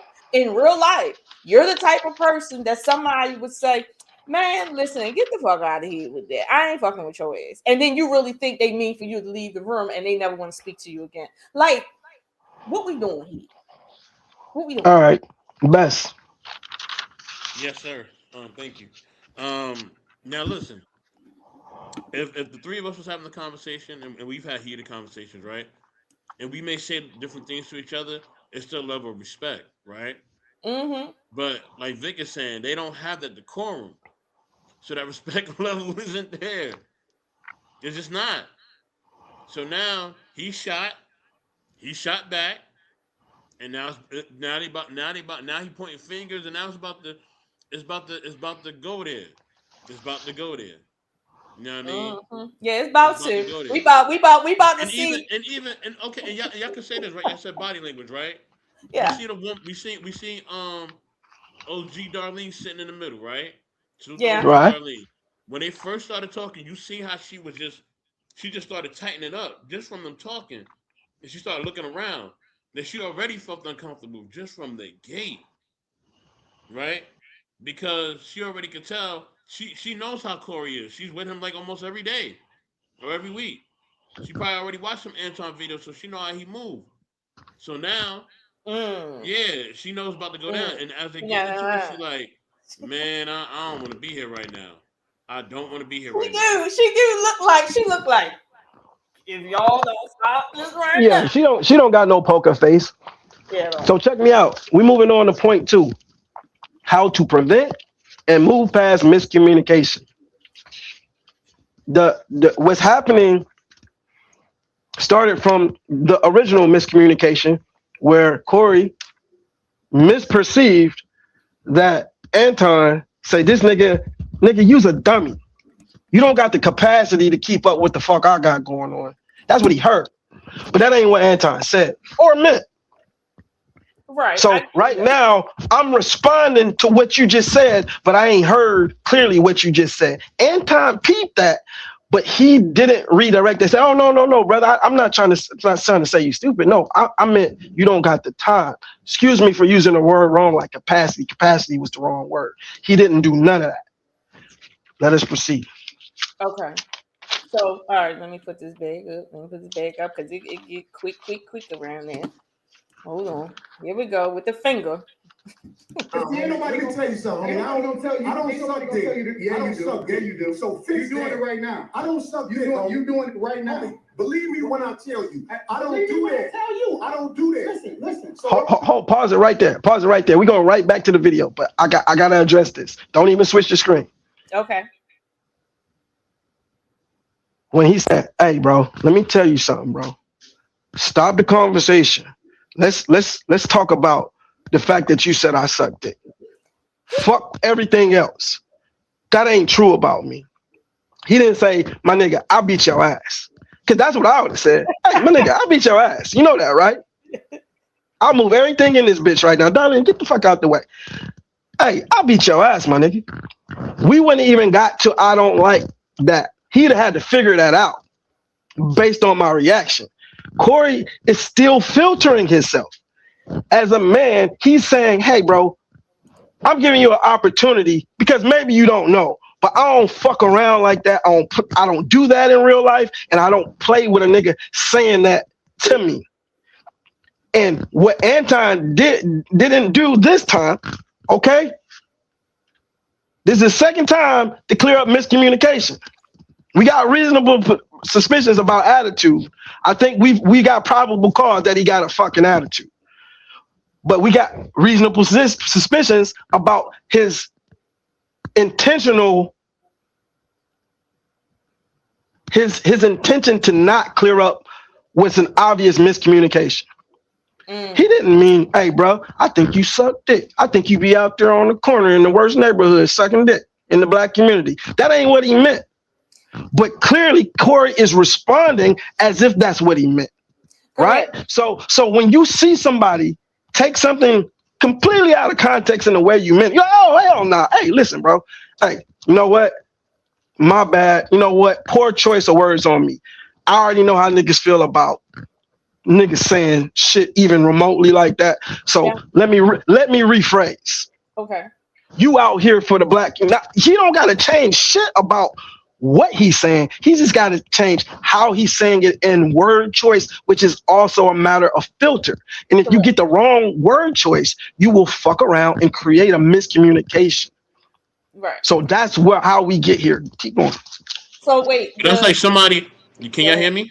Yeah. Yeah. That's like somebody saying, "Hey, Vic, you playing for the other team. You act like you playing for the other team." Right? Even right. Like once they say that, he can't redirect. There is no coming back. There is no coming back. You can absolutely say, "Hey, listen, I misspoke. Hey, man. Hey, maybe I took it." I'm saying in the moment, just because a nigga get hot with you doesn't mean you can't correct it. That's one of our problems. We feel like if a nigga turn up, then fuck it, it's up then. It don't matter if it was an accident. I stepped on your shoes and you pushed me in my chest. Well, then fuck it. I got to go and swing on you. No, I can be like, hey, listen, my bad, brother. I'm gonna let that slide, but I didn't mean to step on your shoes. I apologize. I know I stepped on these motherfuckers. That we can't deny that. And they smudged and they was nice and they not nice no more. Here's a couple dollars, bro. You know what I'm saying? Get you some more. There's a lot of things we can do. In those moments, you could have said, "Hey, listen, bro. That's I shouldn't have said that. I shouldn't have said that. Let me say it this way so we can continue this conversation."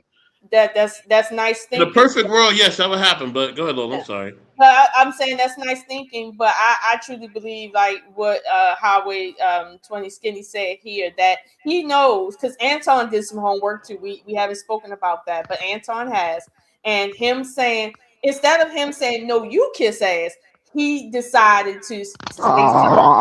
Nigga, you can't push me and say I can't swing. What you Don't talking push. about? Listen, if you can't control, you say, hey nigga, I only pushed you. How you gonna punch me if I just push you? Supposed to push me back. Bitch ass nigga, I wish you would put your hands on me, nigga. I might shoot you in the face. Niggas like, oh, that's way too far. No, because that's not how we fight fair. That's not fighting fair. Okay. If somebody comes, There's no fair and fight. Don't even go in the same sentence. Are they actually fighting or are they intellectually sparring? Which one? However you want to say it. They intellectually sparring. I ain't gotta do what you do. I ain't gotta do what you do. Hey, look, okay, let me address it like this, right? See, you smart, you be on that. The lead attorney, shout out to the lead, my brother, I love you, bro. I'm glad you're doing better. See you back out here on these YouTube streets. He took out some time today with his intellect to address this bullshit. And the reality is, that just tell you how hot the subject is or how dry the YouTube streets is. I don't know which one it speaks on more. But he said this is a high level second or third year legal student term. It's not gaslighting. It's not provoking. The word that they use, a legal term, he called it opening the door. Okay. Yeah. Once you open the door for vulgarity, for insults, for fighting words, you open any of these doors, loud talking, it don't matter. That's what the filter is for. Because when you don't use your filter, niggas say, well, fuck it, I'm taking mine off. Right. You don't know how much this nigga was holding back. That don't mean he holding back the same thing you was holding back. Okay. The reality is that once he opened his door, what you say? Hey, you went low, so I went to hell. I've heard this phrase. I have, but see, the problem is people say that until they in court.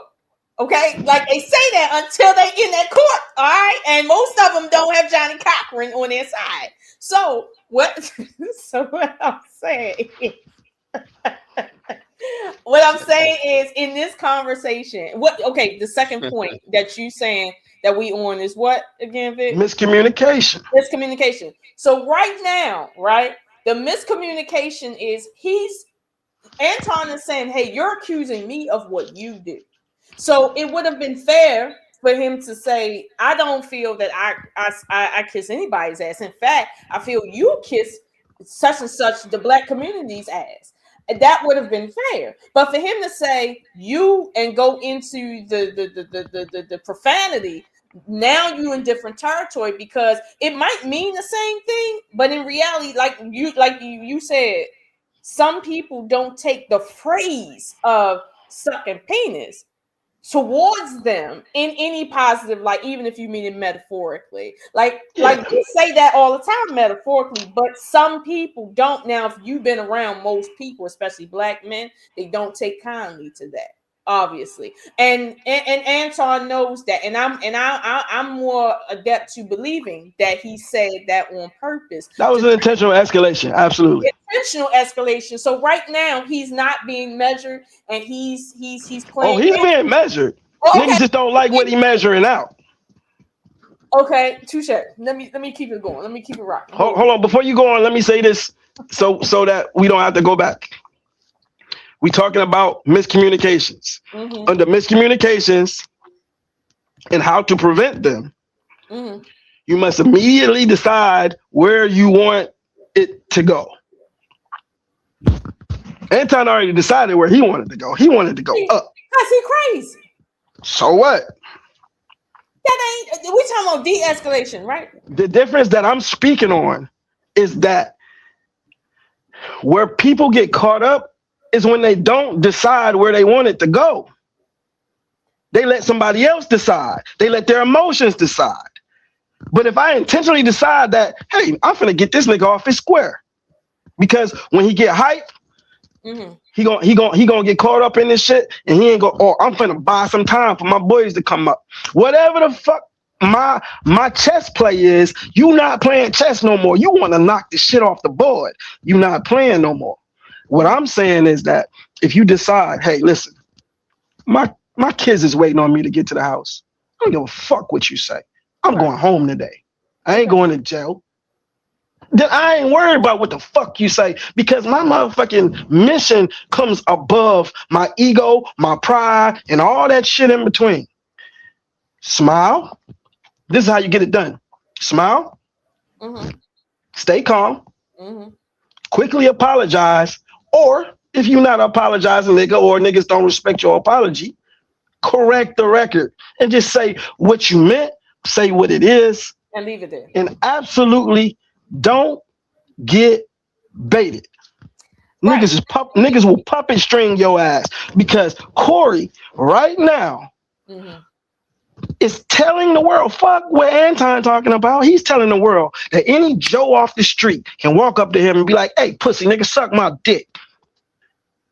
And he either gonna have to take it, just like that. Hey, niggas walk up to Dave Chappelle all the time and be like, and what they say, I'm Rick James, bitch. Yeah, all the time.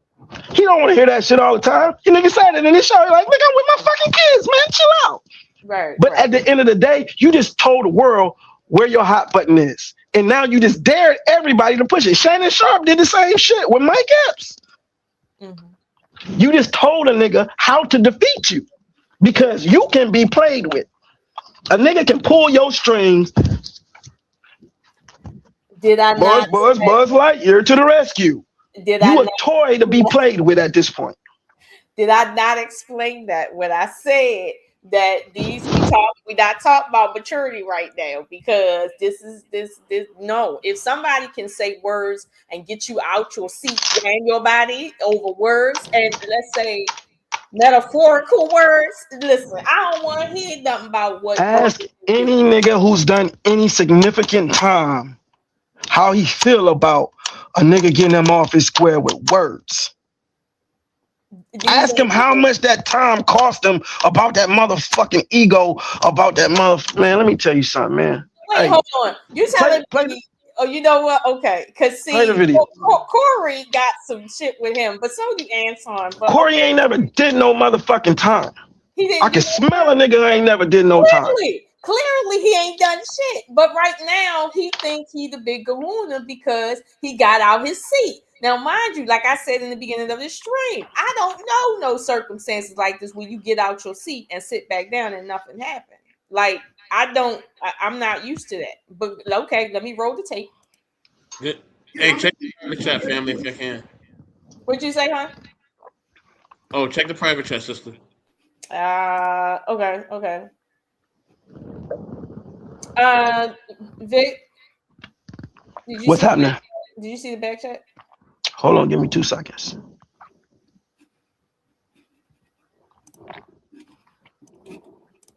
Nah, not yet. Let's get to the get through the mission, and then we'll see what the family talking about. Okay. Absolutely. Oh shit! Goddamn! Now see, hell no.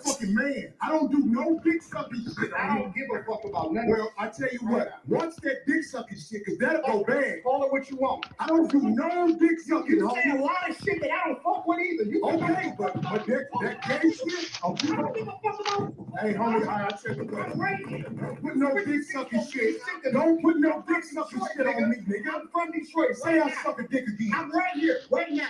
All right, that's what I'm saying. I'm gonna respect you. Dance around it. Dance around it. No. I don't do no dick sucking shit. I'm gonna respect you because it's your platform, and I flew out here to have a conversation. We good, but we good. Up on me. We good. I did it already. I don't need dick sucking shit. Put the microphone right down. Right now, I'm going up back. I don't give a fuck. Where the fuck is security? Talking about going out back. Are they in the room? But never mind. I'm sorry. No, sir. Homie, you just running your mouth. I'm not running my mouth. You running your mouth. I don't do no doing this shit for the internet. You doing it for the internet. Now, if you want to say your time, no, hold on. If you want to say show you I ain't doing it for the internet. I'm saying, don't disrespect me like that. If you want to say Anton, don't disrespect me like that, I'll respect you. But don't boss up on me because you said a lot of shit to me today that I don't fuck with either, but I let that shit ride because you don't know me. I gotta stop it right here. And the reason why I gotta stop it right here is because what I don't appreciate is, first of all, no matter what these people's intentions is as far as like why they doing it, my problem is the internet is forever. And I can vividly screenshot and show links right now of people on both them sides, especially Anton, who literally somebody told them, "Hey, I'm here. I haven't spoken to you like that. Don't speak to me like that. I take that as disrespect." And both these people decided to ignore that warning, especially Anton specifically. Especially. And so it's like, what are we doing with the lies at this point? Because the internet, What are you talking about? he just said to Cory about what he should have done.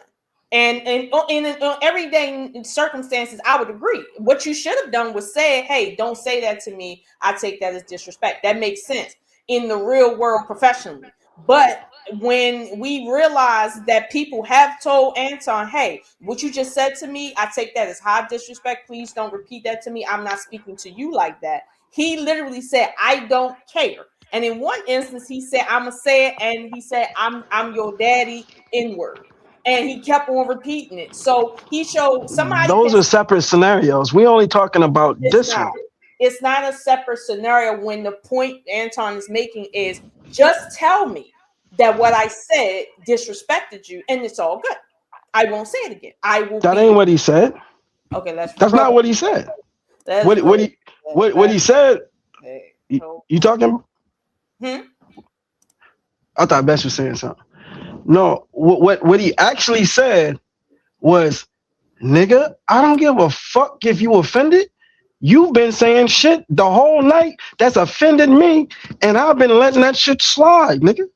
Why you think that now that you offended, that I should give a fuck about how you feel?" I got that back, but that's not. Play it back a few seconds and see what he said. Okay, let's do that. But that gay shit, you don't give a fuck about you. Hey, homie, I tell you what, don't put no dick sucking shit. Don't put no dick sucking shit on me, nigga. I'm from Detroit. Say I suck a dick again. I'm right here, right now. All right, that's what I'm saying. I'm gonna respect you. Dance around it. Dance around it. No. I don't do no dick sucking shit. I'm gonna respect you because it's your platform, and I come out here to have a conversation. We good, but we good. Up on me. We good. I did already. I don't need dick sucking shit. Microphone right down. Right now, I'm going up back. I don't give a fuck about this shit. Homie, you just running your mouth. I'm not running my mouth. You running your mouth. I don't do no dick sucking shit. Internet. You doing it for the internet. Now, if you want to say your time, no, hold on. If you want to say show you I ain't doing it for the internet. I'm saying, don't disrespect me like that. If you want to say Anton, don't disrespect me like that, I'll respect you. Now, do I need to show y'all a link where somebody literally said the exact words that just came out of his mouth to him, and what somebody else got to do with this right here? We right here. We in pocket. We men. We focus. Don't bring up how I handled another nigga. Me and that other nigga got a different scenario. I was feeling different on that day. The scenario, it was raining. The motherfucking sun was on the east instead of the west. That don't got nothing to do with what me and this nigga right here got going on. No. Because see, the problem is, and you're being hyperbolic. The problem is, Anton is saying if you would have done, and he's describing what he would have do based on who he is, not based on the situation, based on who he is. And he gave that nigga a resolution. He didn't say this is how I handle my problems. You don't get resolution after the fact if you're not talking about something that we know this is who you are as a person. Like, listen, this is how I run things when it comes to how people talk to me. That's what is being picked up on you. I can't sit here and say, well, if you would have spoken to me differently, and you already know I'm not even about that life. I don't respect what that's being said as other proof that I don't. Look, I can't say that to you if you know me and know my past. But if you don't know my past to know what I'm saying to you don't make no sense because I ain't never respected it, it's gonna sound real cute. But that's why I said the internet is forever and on the purpose of communication. What he's communicating is this is the truth about me. I'm a very respectful person. When people tell me that, hey, what I just said is disrespectful, you don't have to get up out your chair and come out here and start showing your ass. That's what he's trying to say, but in reality, no, that's not the truth. That's not true. What he's saying, what you're trying to say. What you're trying to say is, based on what I know about you, Anton, based on what the internet remembers about you and all of these other situations, you're a hypocrite because you don't respect that. So what would make us think that if you haven't done that in the past, that you do it now? No. What he's saying is, yo, my nigga, if you got a problem with what I'm saying, just say you got a problem with what I'm saying. And maybe I'll just chill. You can't say I'll chill. I got to say I'll chill. And even if you ask me to chill, I may oblige you. I may not. But you got to give me the opportunity. You can't say, oh, well, you didn't chill for the last nigga. Why would I even bother? Why would anybody do anything if they're basing it off of what the fuck a nigga history? How far? Where's the cutoff for digging in a nigga history?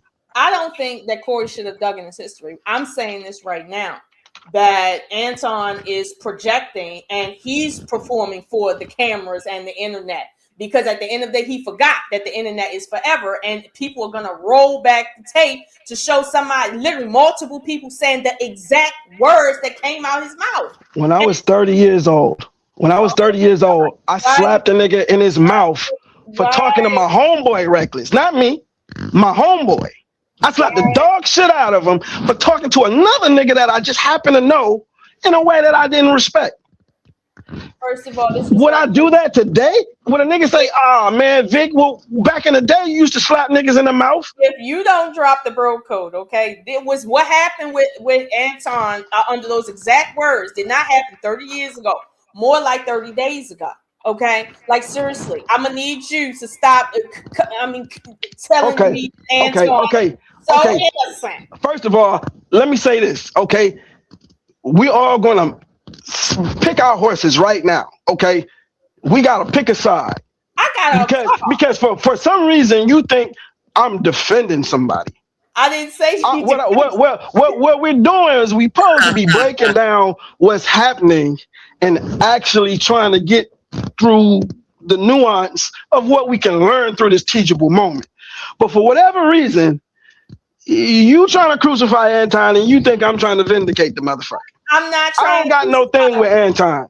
You know what I'm saying? We done had our little, but whatever. But at the end of the day, if anything, I should be the nigga trying to say, yeah, this bitch ass nigga. But that's not what I'm on. So what I'm saying is right now, I want everybody to say who was right and who was wrong. And then as the stream continues, you need to support your motherfucking evidence. I mean, they both wrong in hindsight. They both wrong. You know what I mean? Nah, you gotta pick a side. Yo, ain't no fence riding. No. Who was more wrong? Who was more wrong? Whose fault is it that it started? Who was the source? Oh, Anton, because he escalated. Anton, yeah. All right, that's your side, best. Well, I will say though, as a host, you have to show a sense of decorum still, right? And you can't allow. But Cory's show, that's what Cory's show is. Cory's show is a fire starter. So if you get on there, you got to know what to expect. Like I said, people have had hands and feet put on them on that show. So it is what it is. So who's more responsible? If it's his house, then it's him. So best say Cory's more responsible for how things played out in his house. But you say Anton, we got that. Everybody can agree that they was both wrong, right? Yeah. Okay, now we just deciding who could have stopped this shit. So Lola says Anton is the bigger antagonist who incited this riot. I say Anton came on the show condescending, but Cory lost frame. I'm claiming Lola. looks like girl powers out here or something. No, it's But let me say, my voters matter. Okay, my voters matter. I'm just saying I completely agree with that statement for the starters. But what I'm saying right now is that I agree with Best. I also agree with you, Anton. No, hell no, I don't agree with you. You see what I'm talking about? You see what I'm talking about, man? Listen, because I'm addressing this shit in a vacuum. I know the backstory, but I'm addressing this shit in a vacuum. This shit happened long before. How does Cory know Anton Daniels? And why would he give a fuck to bring him on his show? There's history there. That's a good question. But let's just skip over that and let's address in a vacuum what's in front of us. Okay. They're both wrong, for sure. There were so many exits that both of these people could have got off. They're both egomaniacs, and they both want the fucking views. Cory, what Cory said, hey, how many people we got in the chat? And as soon as Anton, how many we got in the chat? He didn't become an internet nigga now. Anton came for the purpose. He came to boss up and big up on everything he can get done in California. As much visibility as he can get, he was gonna get it, and he got it. Hey, nigga, if it went good and got some publicity, good. If it went bad and we went viral, good. All visibility is good right now for Mr. Daniels because he like Floyd Mayweather right now. You don't gotta like him. You might be praying on his motherfucking downfall, waiting on him to lose, but motherfucker, take a number, and I hope you goddamn ain't in a hurry. So at the end of the day, my position is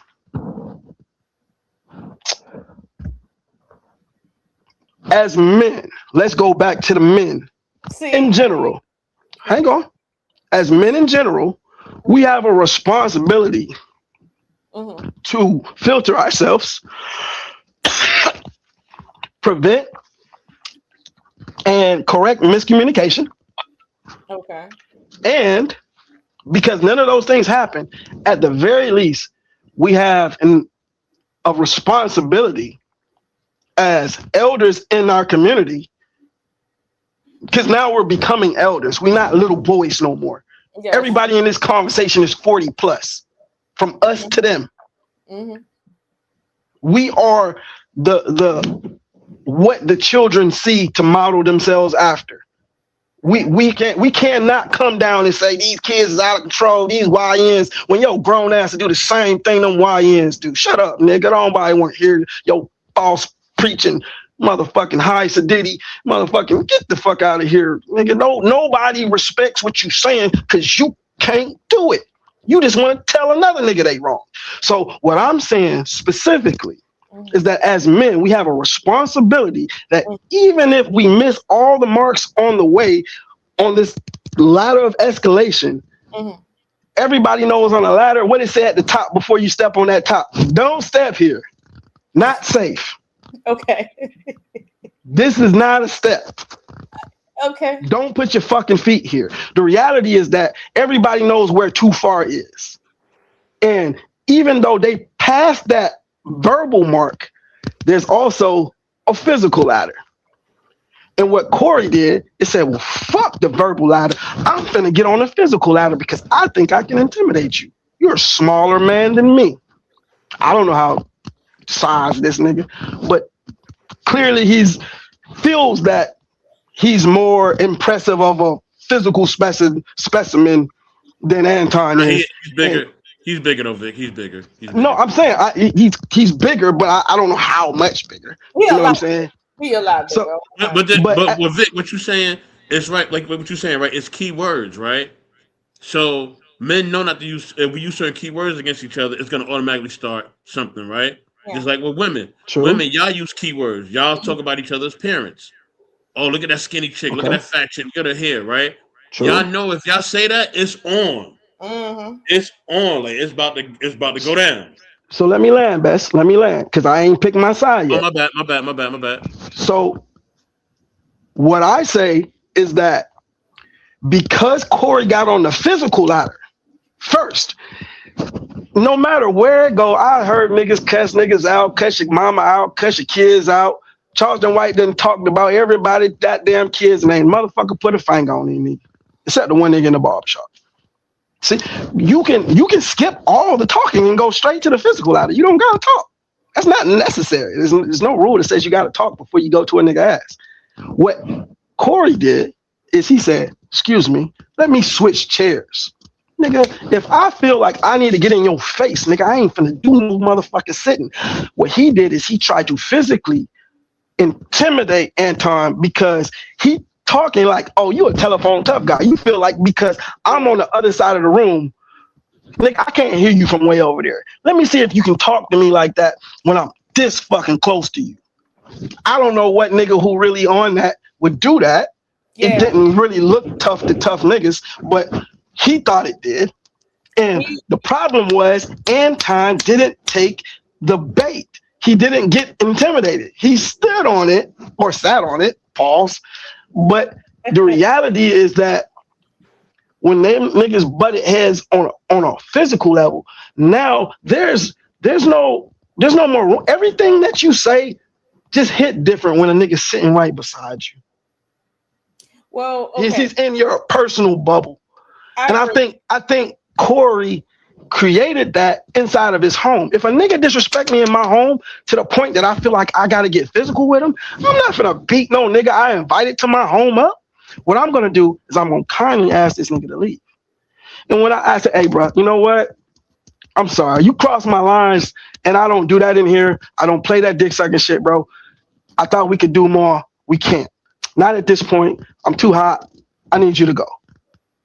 Now, if a nigga don't want to go, if a nigga want to keep gabbing, now we can get physical because I gave you an opportunity and a directive to get the fuck out of a place that I have dominion over. But for me to come now and try to intimidate you inside of my house with my boys in the back because I'm worried about my fucking image and my ego, that's on you, brother. And therefore, I place the blame at Cory Holcomb's feet higher than Anton's. No, wait a minute. Okay, I'm gonna one up you. I place the blame at God's feet right now because Cory called himself sonning him, sitting down in front of him and telling him how to talk and telling him don't do it again. He's sonning him. Now, if I'm not mistaken, there's a video going around with Anton saying and doing the exact same thing. Quote, no, I'm sonning you. Don't you do that. I'm sonning you, nigga. Like there's a video floating around. Did you say at God's feet? I'm placing this at God's feet. God said, what are you talking about? This is karma. Okay, since you want to run around telling people that you're going to use Lord. this is God saying you saying God trying to teach this nigga something? He's my son. And this is what's happening. I blame God. I don't blame Cory. Cory was only doing God's work. Okay. So this is okay.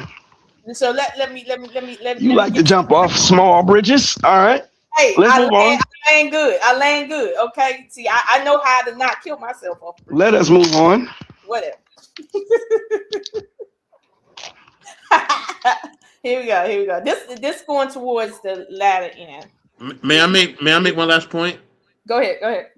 I think I agree with you, right? With Anton not taking the bait, but still, I think once he told him to say it again, if he wasn't gonna say it again, he should have just got up and just removed himself, right?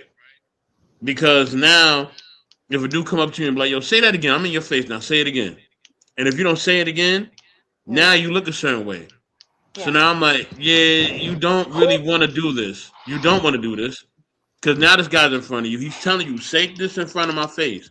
The woman not here to protect you or shield you. I'm in front of you, saying in front of my face. Anton did not. Right? So clearly he did not want it to go completely left. You know what I mean?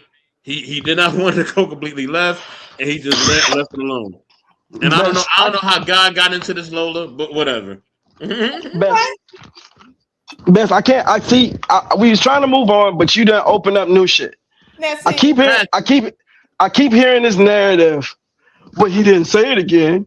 He didn't say it again. Let me tell you something. Nigga, if you offend me, you don't gotta say it twice. If your next word ain't my bad, bro, you ain't gotta say you didn't mean to say it. You absolutely meant to say it. But hey, my bad. My bad, cuz. I took it too far. If that ain't the next thing you got to say, nigga, you don't gotta say shit else, but I'm out. And if you ain't talking about, you know what, man, I'm out this bitch, then we're gonna have a different kind. Cory ain't on that. Anton ain't on that. But the reality is, if you think you bitching me because I won't say it again, nigga, you don't control my mouth, nigga. If you want to do something, let's do. You ask me to go outside. Do that. Say, all right, tell you what, bro. Let's walk. You know what? Not only we all leaving, including you. Let's go. And now we're gonna have this conversation in the parking lot where shit can get moved around, where ain't no cameras at. And we ain't worried about our YouTube image. But okay, we'll as we'll see the conversation escalate, right? We'll see why that can't happen. Salute to Miss Polly. Miss Polly, what's going on? Peace, Miss Polly. But still, right? That was a temperature check that he was doing to Anton. It was a temperature check. Man, right? A nigga can't bitch me, cause I ain't no bitch.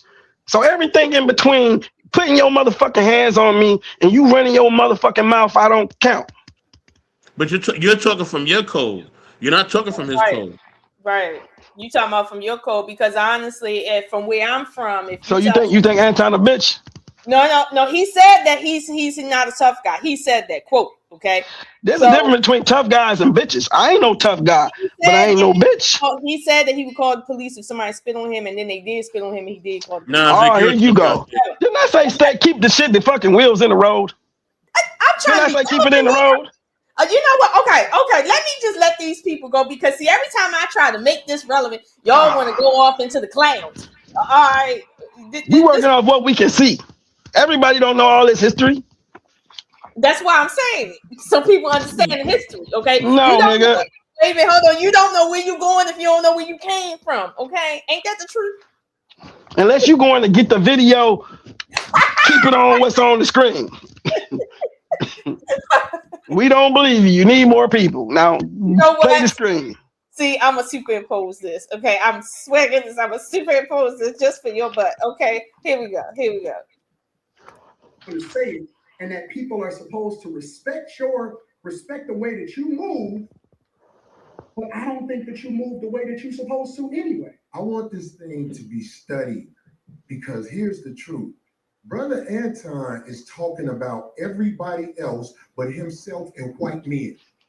This is a fact. I like this chat. Let me tell y'all. I like the chat. Wait a minute. You skipped something way too important. That's why I said this goes towards the part where Anton get ready to leave.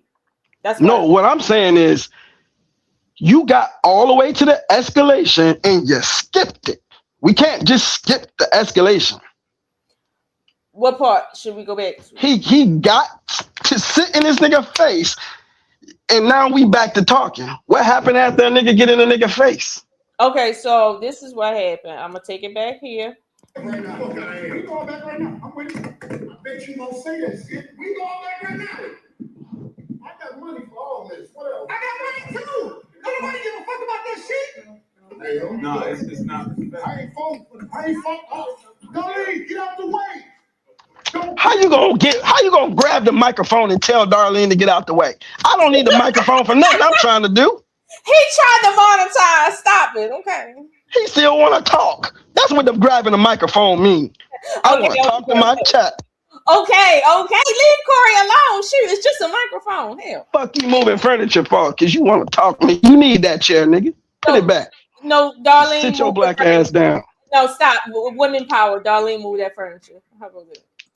No, I ain't got to go out back right now, because we got to go back to lead this motherfucker. But I'm saying that dick sucking. I don't got to do it. Yeah, that's all I'm saying. And if I don't say it how you like it, if you want to get back to the conversation, we can get back to the conversation. But just know, I'm not listening to none of that shit, bro. I'm not listening to none of that shit. If you want to get back to the conversation, we can get back to the conversation. I don't hear you, nigga. He got punked by Anton.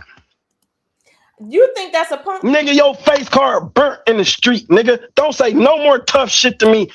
Don't say no tough shit to nobody, nigga.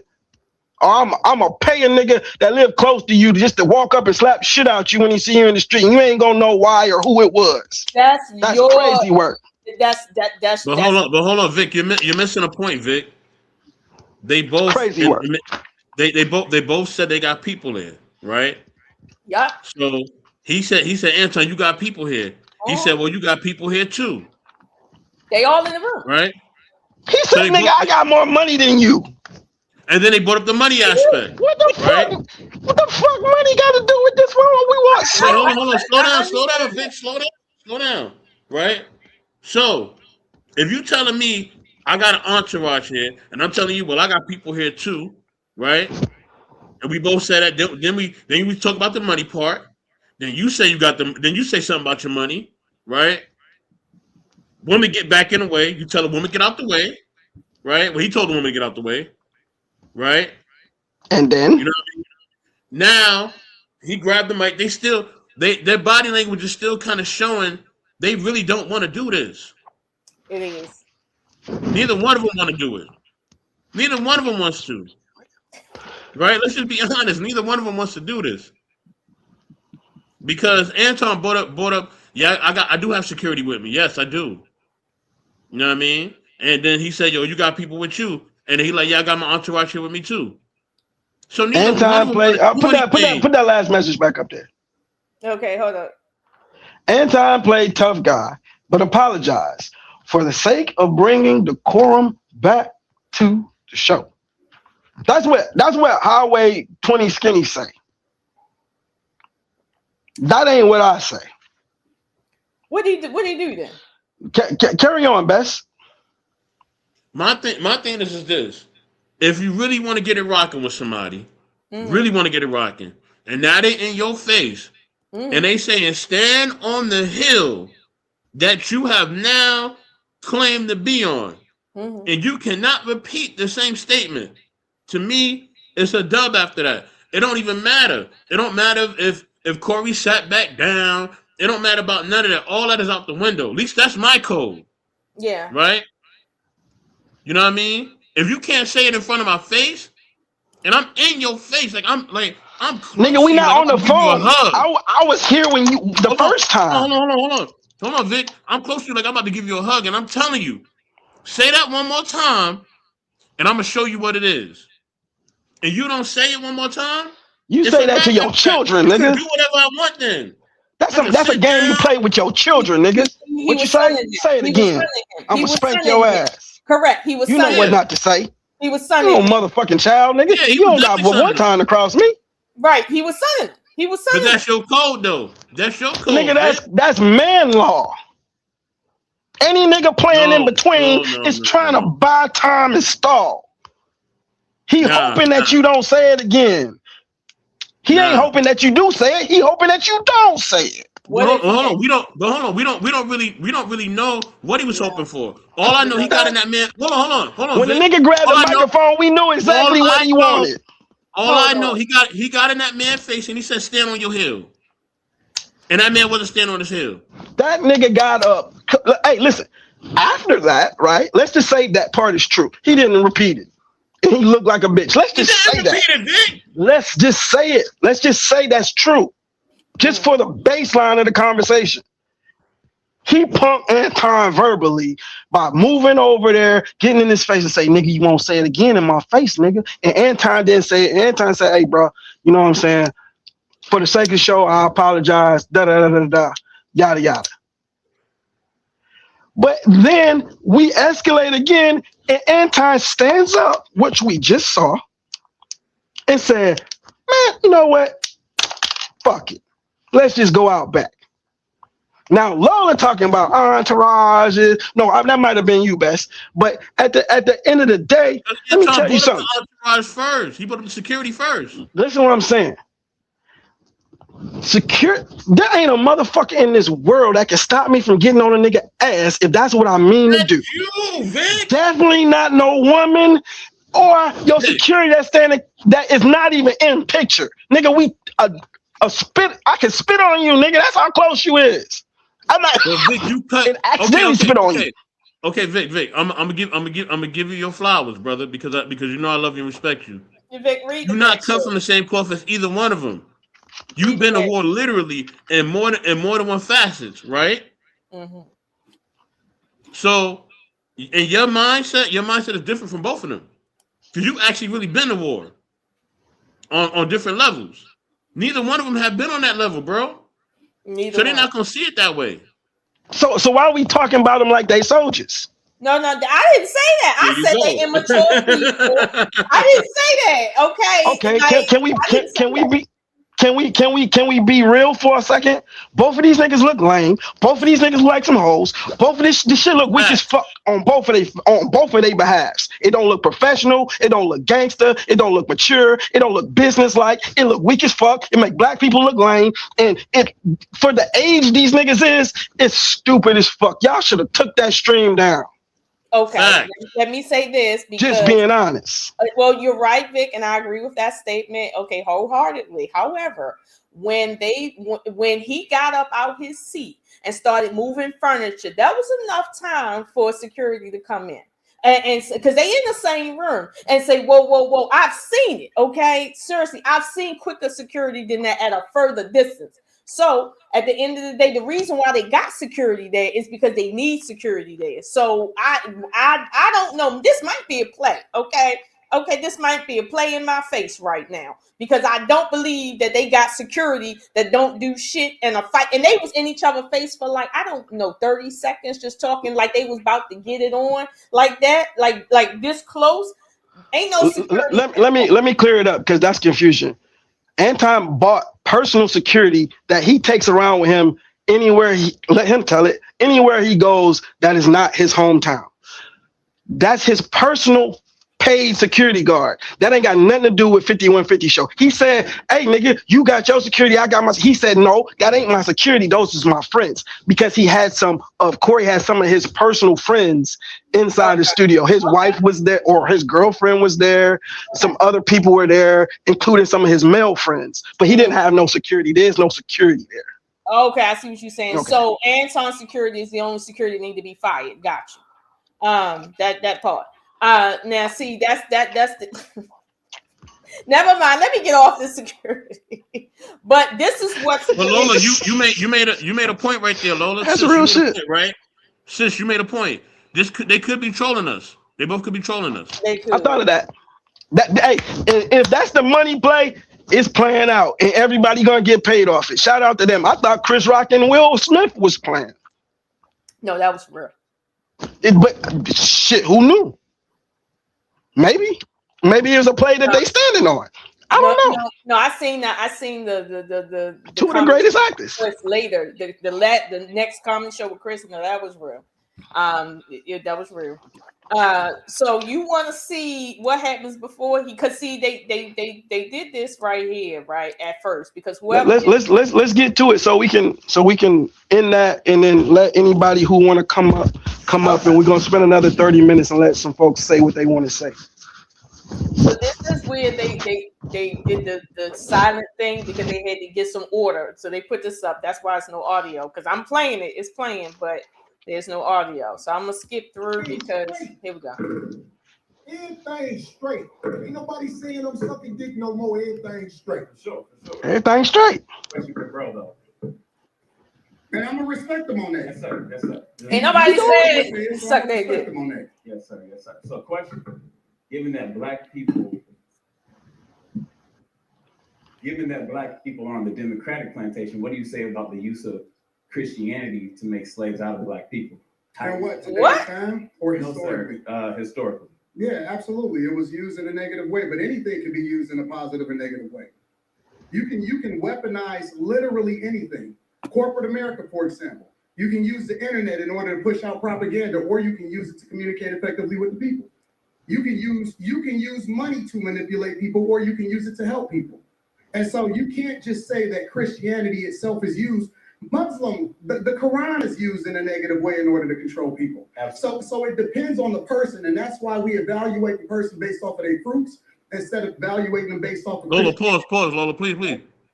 Hold on. Let it go for about 10 more seconds, best, and then go. Yes, sir. I'm sorry. Everybody that calls himself a Christian is not a Christian. 100%. So I agree that the teachings of Jesus are pure. However, in the hands of Caucasian white males, That's not true. the teachings of Jesus. And I know some bad Caucasian white men. Okay, Okay, right, so right. look, check this So that's out. the This main what I point. listen. Listen. This is what I'm saying. The reason I don't have a lot of people up here at the show is because I know a lot of people aren't initiated when it comes to talking to men of a certain mind state. And I don't believe you knew what you was doing when you said something about dick sucking, brother. Okay, now we back. Okay. Now let Best go. Now we back on the dick. Gotcha. Go ahead.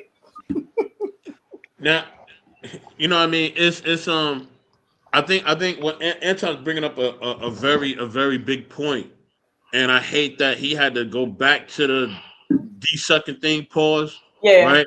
Yeah. Because he's talking about how spiritual thought has been used to control. Bless you. Has been used to control and to basically, just manipulate and colonize our people, right? Whether it's different spiritual thoughts. So Anton is bringing up something that is now trying to move the conversation forward into a different realm, right? And now Cory's bringing it back, and now that's showing a sense of immaturity. But then also, like we said, this is Cory's house, right? So he sets the tone. So if he want to be petty and continue to elaborate over something over and over again because it's his house, he can do that, right? Is it right? Probably no, but it is his house. This is his show, Right. so he can be as petty or as structured as he want to be. But see, You know what I mean? it doesn't look good when your producer is trying to move the conversation because it's hard. The questions seem to be interruptive. Honestly, they went from doing that to now talking about Christianity. Like, what are we doing here? But okay, Anton is trying to move the conversation forward and show that he can walk and chew gum. I got that. But then it's like you can tell the producer wants to have a show, and Cory is like, "No, it's about me personally. You said I want to still talk," and it's like, do you see yourself or no? No, okay, because at this point you're getting boring. Like you're getting high key, low key boring, and I mean we all understand that you didn't like the reference to the dick sucking, but nobody told this man that he was sucking dick. That's not what happened. And if he can't tell the difference between Sensitive ass niggas, he being a sensitive ass nigga right now. And it's like I see why Anton left because I'm not gonna keep going in circles. Like y'all almost had a fight. I'm not about to go in circles after that. First of all, I don't even think I would have been in the mindset to really talk after a fight breakout. But this is man law, so Vic says. So we're gonna skip over number 4, but we're gonna address number 3 really quick. The rules of apology. First rule of apology is be sincere. Oh, you're right. I give you that. Yeah. Don't over explain. Right. And absolutely under no circumstance come back to the conversation or the situation or discuss the offense or the thing that created the reason for the apology. So Cory is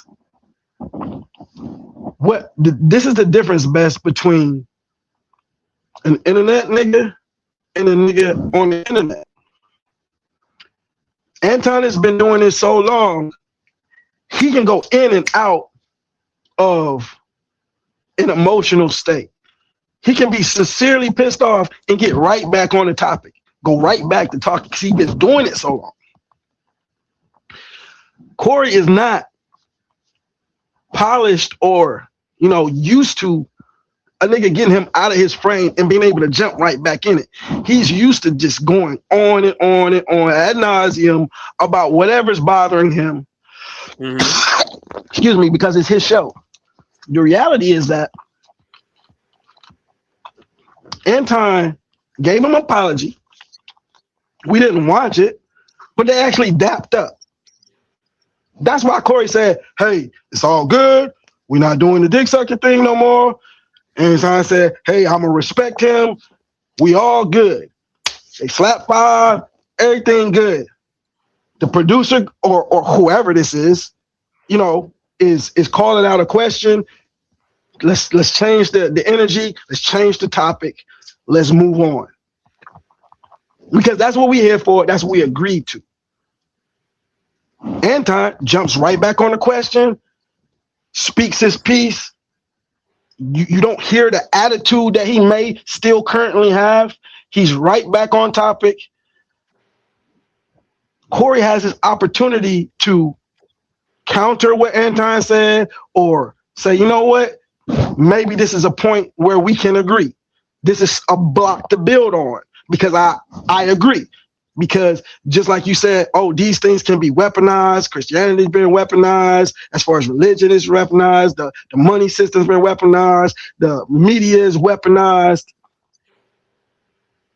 Then you say, hey, man, my bad. I had to go back to this shit, boy. Because, you know what I'm saying? The reason I don't be having niggas up here, boy, because, you know what I'm saying? Because this dick sucking thing, man, you know what I'm saying? Because you get around niggas like me, boy. Because, you know, I'm just saying, man, you know what I'm saying? Like, when you go back to it, you're not done with it.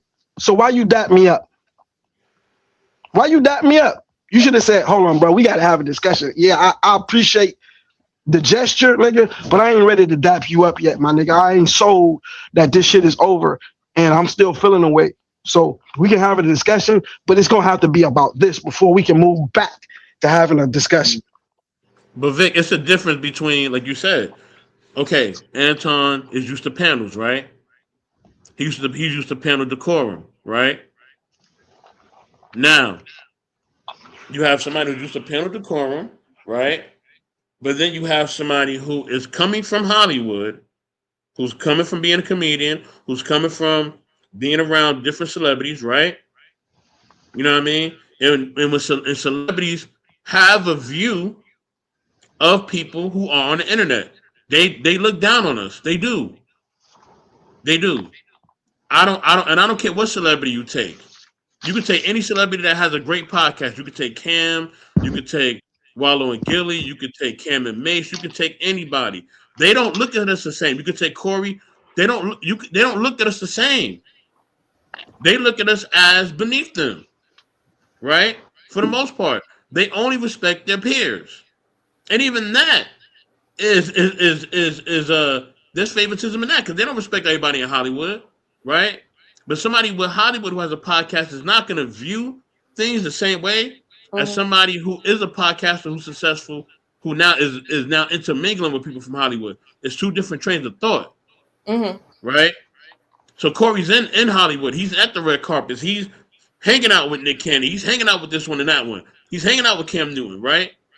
They all hang around each other because they're celebrities. So they're not. So as a celebrity, he views himself automatically higher than Anton because he's a celebrity. And you can just see that. And the fact that just the way he's talking, the way he's redirecting the conversation, it's like, yo, I'm a celebrity. This is my show. I can do whatever I want. I don't care. What that got to do with the apology? What that got to do with properly accepting an apology, though? But it's his mindset. That's why he can't properly take it because his mindset. You got to respect somebody in order to take their apology. He don't respect Anton enough to take his apology. He just don't. For him to apologize to somebody lower, it has a different political implication. Yeah, he don't respect Anton like that. He don't. He see him as a dude that from the internet that got success. He don't view him the same way as Nick Cannon. I bet you he don't. Yeah, I know he don't. You got a high opinion of Nick Cannon. Hey, no, I'm just saying who he around or Cam Newton. I seen Cory on Cam Newton's show. His whole energy was different, bro. It was way different. He was way more respectful. He was way more chill. They was having a real conversation. It wasn't all rah-rah, right? It was a level of respect. He don't have that for Anton. It's clear. From him coming late to everything else. Do you know how big Cam Newton is? I know. It ain't his celebrity, homie. These niggas is what they doing called free picking. You know what free picking is, right, Bess? But that does matter, though, Vic. No. Don't move on. Explain what free picking is for the people who don't know. That's not a worldwide known term. I think I know what you're saying, but I'd rather you explain, brother. Free picking means let's use simpler language. Easy pickings. When you pick and choose. They say it in boxing all the time. Oh, Floyd Mayweather, oh no, don't box nobody. He wait till a motherfucker get too old, or he won't fight these motherfuckers because they dangerous, because he's free picking. He picking motherfuckers only niggas that he know he can beat, or he at least think he can. So at the end of the day, you address people who you feel are physically intimidating, way different than you address somebody who you think is a physically puny or a peon or not a threat. Not because you respect this person here more than you respect this person more, or you have more decorum or blah, blah, blah. It's because you don't have no fear. And respect is built on love and fear. And if I don't love you, nigga, I got to fear you, or I probably don't respect you unless that's my code.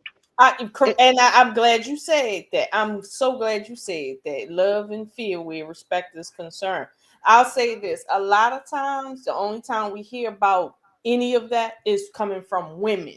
Women are supposed to respect men. But when we get into the man code, okay, and we start talking about where is the love for your brother, where's the respect for another man and another man's strength, this is where it kind of starts to break down, because women are only told to respect a man's strength and not be disrespectful because of the difference in strength. Men feel like, okay, if I'm not a woman, I don't have to respect your strength, therefore I can run amok. And it's like it's a different play. But at the end of the day, nothing productive is happening. So I kind of want to call that and say I agree with Bess and you that if he don't love him in any sense and he don't respect him in any real sense, there can't be any level of respect there. Thus, if there's no respect, meaning to see the light in you, I can't authentically apologize for what I did for, let's say, disrespecting that light within you. And this is where I would say me and you spoke about this privately, about how to apologize, which is not about justification. If you know you did something that caused something to happen, that's the only thing that you need to be concerned about when it comes to an apology. You don't need to be concerned about, well, if not for this ain't the justice system. That's the reality out here in the real world. And they in the real world too. They celebrities, yes, but they're in the real world when it comes to apologies to their mothers, to their daughters, to people in their lives. But see, we get into the internet and then it becomes the internet and not real life. In fact, this is real life. They in reality, this is what it looks like when you don't know how to recognize boundaries and then recognize where you have to apologize so that you can reset something. Because Cory, he in his feelings clearly. But if Anton would have, Anton did apologize, but the way he apologized was not in a way that anybody could take, except for this is more just aggression. I'm gonna be honest with you, because if he said first, I ain't trying to hear what you got to say, and I'm here to have it, and that's not an authentic apology. Authentic apology is not the words I apologize. It is the actual subcontext of, listen to me. If I apologize to you in words, right, but I sound aggressive, but the words are correct, right? You said it to me that at times I have apologized, but I sounded passive aggressive at some point. So it's not just the words that I'm using the correct words. I apologize. I didn't mean. But if you can pick up on subtle things to let you know that I'm being aggressive, you're not going to accept it, and I'm wasting my time. And it's the same way here, even though it's two men, it's the same dynamic as it would be in a male and female relationship. This is why it didn't go nowhere, because he didn't apologize. I understand what Anton was trying to do, but under the circumstances, you have to, relationships matter. And the relationship between how you're speaking and who's listening, that's going to cause an issue right there. As we see, he had to leave because his communication style wasn't matching his listening style. So, hey, you can say what you want to say, but this is where things start to break down. So let's do this. Yeah, talk to me. He respected. Okay, now you said he did that because he was more physically imposing than Anton. That might have been a factor, but he's more physically imposing than Cat Williams, and he respects him. Cat Williams is only 2 inches taller than Lola, right? He's a very short man. I'm just messing around. First of all, what we're not gonna do is The put my height. Cat Williams is a very short man. We know Cat is short, right? But Cory respects him. Cory wouldn't come at him like that because of who he is, right? And we can tell. Cory, I disagree, but hold on. Cory was already dressing him down. It's the He glass. was already dressing him down. Oh, you an internet dude. Oh, you kiss white people behind. I ain't got to do that. I got my own. I got this. I got that. He's already dressing him down because of who he is. The physical imposing part is probably a factor too. Yeah. But like I said, Cat is not physically imposing, and he has a lot of respect for Cat because Cat got a lot of friends. Cat got a lot of influence. Cat Lord know a lot of people that Cory know. Cat has done a lot for a lot of people and can close and open doors for niggas. Imposing don't always mean physically. Yeah. Hang on 1 second, okay? Hang on 1 second, right? We at the 2.5 hour mark. So what we're gonna do now, Lola's gonna drop the link as soon as she can, and anybody who's watching or has been watching or finds themselves watching, we're gonna stay up here for probably about another 30 minutes. And if you want to come up and say something quick, we're not gonna like pass the ball around to everybody to talk about every instance that we're gonna finish this video on. But if you have an overall view that you want to express or touch on some of these points that we brought up about, filters or apologizing or miscommunications, anything that you want to speak on, whether on or off topic, we'll absolutely give you a few minutes to say your piece. So we're going to drop the link.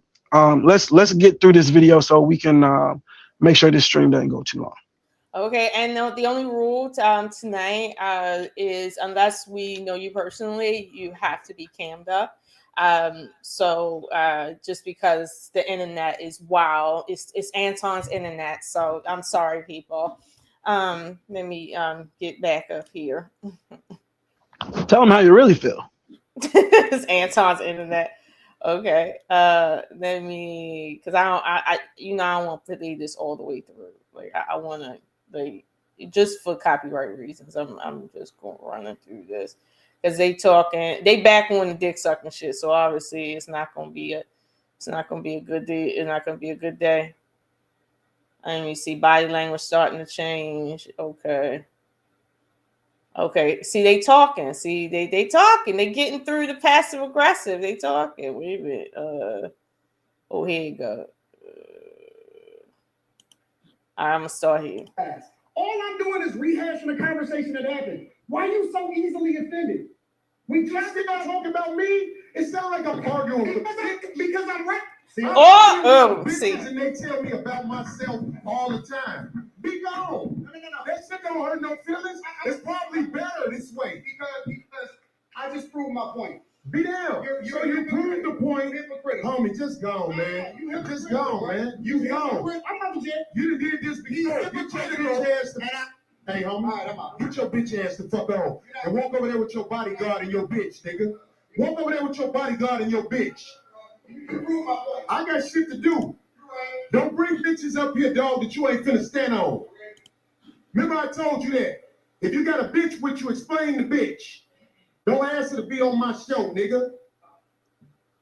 Okay, I gotta stop right here. Like this is what kind of weird ass shit is that? Look, okay, wait a minute, hold on. Okay. Fucking weird, bro.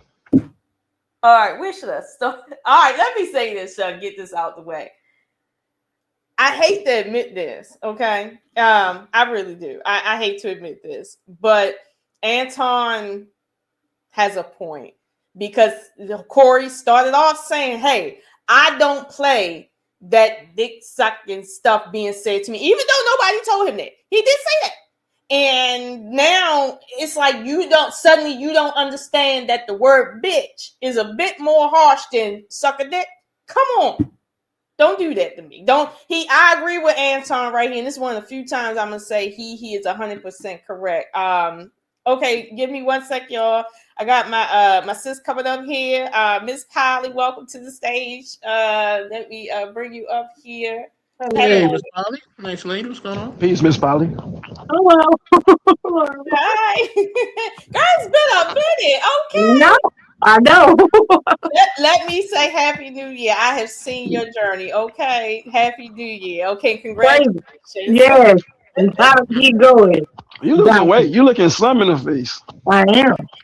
She is on her journey. Okay, I'm telling you. That's why I say I see her every day. Okay. Yeah, we gotta make some things happen. Gotta make some things happen. Definitely. Listen, I'm telling you right now, it's some shit got out here. Okay, Miss Polly, I know you probably chimed in probably halfway through this, and did you see this whole show last night? I didn't see the show. I saw some clips this afternoon, and so I saw the actual altercation this afternoon. And that was about it. Then I had to leave, but that's all I saw. So She said, "I see the altercation." Altercation. That's what I saw. I'm gonna call it what it is. The altercation. I like that. We ain't saying fight no more. We grown. Altercation. Okay. I saw that. Yeah, you don't listen because that don't mean hands was involved. You know. Listen, let me say this. I was just telling Vic that what Anton just said was correct.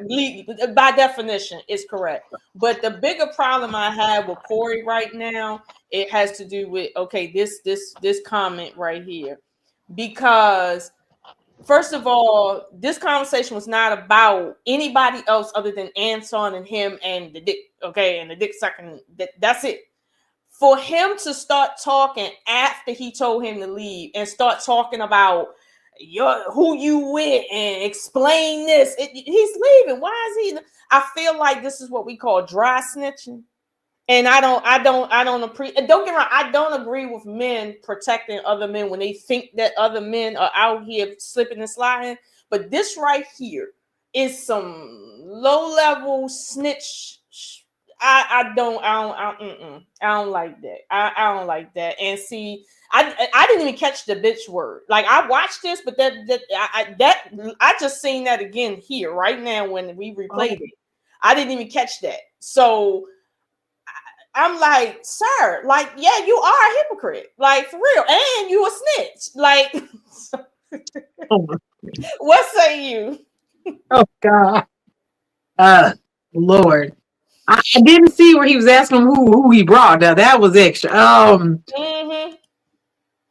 We don't got it. You gonna watch it again? I think.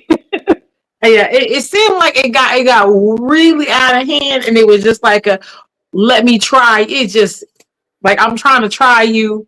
I didn't feel like anybody wanted it to go too far. Right.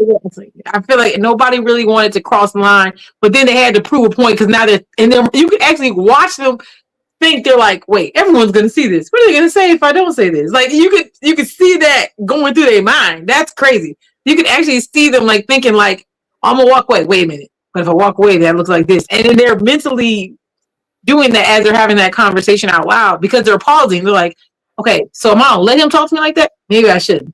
Can I let it slide? Maybe I should. And then it kept going like that. Mm-hmm.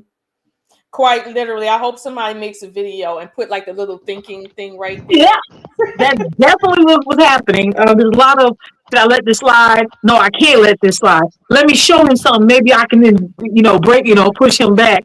And it just kept escalating. So I actually don't think neither one was at the point where they actually want to do something, but they didn't want it to look like they weren't going to do something. That part. And I understand that. I understand that. I'm not mad at that. I'm not. But right now, I am mad at Cory for all that talking he did after the fact when Anton wasn't in the room. And I'm like, well, everybody gets a little bigger when there's not a real threat in the room, right? That's just real honest. That's anybody. I don't think it matters who it is. We all talk crap. You could be all mad in the moment. You go home to your girl. You like, girl, I want to smash her out, right? But that's only because we ain't there no more. Oh, you better be glad.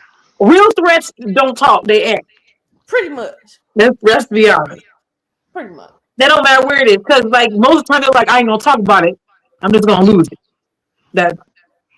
I pity the fool that does that. I really do, because this right here is I'm an 80s baby. I grew up in the 90s. And I'm just not used to people acting like this, because if you're gonna start bringing in somebody's person, like let's suppose that was his side piece, right? Or that was concubine, whatever. All right. Let's suppose it was just a girl that he was thinking about getting with and joining and doing all of that, right? That's his actual person or whatever. For him to attempt to dry snitch like that, right? And talk about her and put the business out there about getting her on or whatever that was. First of all, if Anton wasn't, let's say, a bit more mature, you already know how Anton is. He come back and start defending that and start cursing you out, and now you a bunch of bees, and now it's an actual fight. Because men, at least from what I understand, it can be insultive towards each other, but when you start bringing in their spouses and their children, now there's a different level of escalation. And I feel like Cory trying to escalate it like dirty style, and he not really getting it because Anton then walked away, and maybe he heard it, maybe he didn't, but it's like, why you can't do that in his face? You told him don't say nothing about dick sucking in his face. Now you want to talk about his woman behind his back, Sir, I'm gonna need you to have several seats, because at this point I was trying to stick with you, but you looking. Excuse me, ma'am. Excuse me, ma'am. What's that? Ain't no switching sides. You picked your side. Cory, that's your homeboy. Okay. No, I said first with Mr. Best, they both were on some shit. I said that. Okay. I did. I asked you who more. More you like Anton. I hate his black ass. He don't represent for niggas. He got 1 point in my book, and which is right now. That he got his black ass up and walked. And matter of fact, he had one more thing he wanted to say, and then he thought about it. Man, fuck this shit. I don't need this fucking shit. Okay, Vic. Now let me add something. Okay. Here's context. Now, this context is not my context. This is Anton's context. Okay. Cory didn't speak about this. So apparently, also before the show, Anton brought one of his co-hosts for his current show, Mika, to the show with him. This isn't some girl. This is one of his co-hosts for his current show, which tells you how much research, Mr. Best, Cory is a investigator, but he ain't a researcher, and them ain't the same thing. And he didn't do neither one of them motherfuckers before he had this show, because he would have known exactly who that girl is. He'd be like, "Hey, who's that little pretty bitch on this? Oh, this is her in person." So here's the thing. Anton asked if Mika could be on the show with him. Whatever angle he had, he wanted her to come up there with him. Cory said, "Hey, we didn't discuss that ahead of time. You kind of springing this on me last minute. I don't know her. We'll see." Anton said, "Hey, listen, man. I came all the way up here. I ain't finna not do the show on account of that. She's fine, just chilling over there. That's not a deal breaker. We'll play it through. We'll work it out. If she can't come up, it's all good." So that's why she's not up there with them. However, and maybe that explains part of the attitude Anton had coming into this. So at the end of the day, you say, "Hey man, if you a man of a certain ilk," because at some point, Cory said, if nigga, you ever been to jail? Anton like, hell no, nigga, I ain't never been to jail. I ain't never going. And then he's like, "Wait, nigga, have you ever been to jail?" And he's like, "No, but." I was like, "Nah, nigga, ain't no, but why would you bring that up if you ain't never been to jail?" And at the end of the day, it's like Cory is feeling away because he's saying, "Anton, we from two different planets. You don't know nothing about this street shit. Okay, you ain't the kind of nigga who can hang with street, because you would know that you can't say anything remotely like this to a street nigga, because shit can get ugly real fast.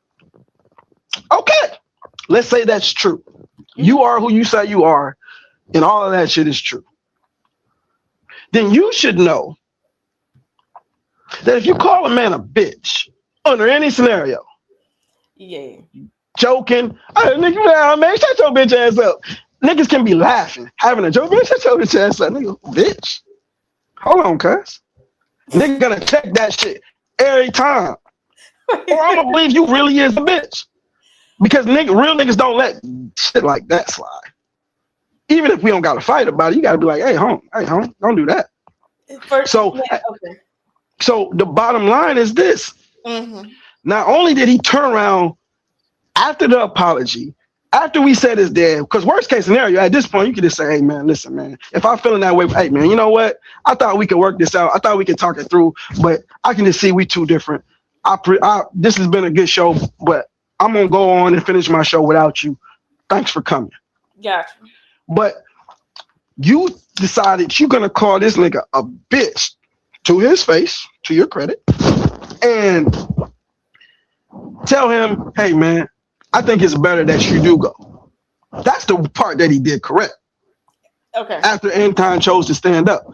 But then you got to throw a parting shot and hit a nigga in the back. Hit a nigga in the back on the way out. Like, yeah, nigga, and stay the fuck out with your bitch ass. But he didn't just say with your bitch ass. He said, yeah, nigga, and don't be bringing no bitch. You can't motherfucking explain a bitch. Hold on. You said wait. Now you went from calling me a bitch to calling my guest, who apparently I didn't explain good enough for you to know who she is. So you don't know her relationship. She could be my daughter, my cousin, my side chick. You don't know who she is, but you calling her a bitch. Telling me that I owe you some explanation to tell you who she is to me? On what planet, nigga? Either you want her on the show or you don't. But I don't owe you no fucking explanation. In what world, nigga? That's no code nowhere on earth, nigga. That's some Cory Holcomb only shit. And to call her a bitch, now you not only are you insulting me, you're insulting her. Right. And then now you're insulting me again by insulting her, thinking that I won't defend her honor.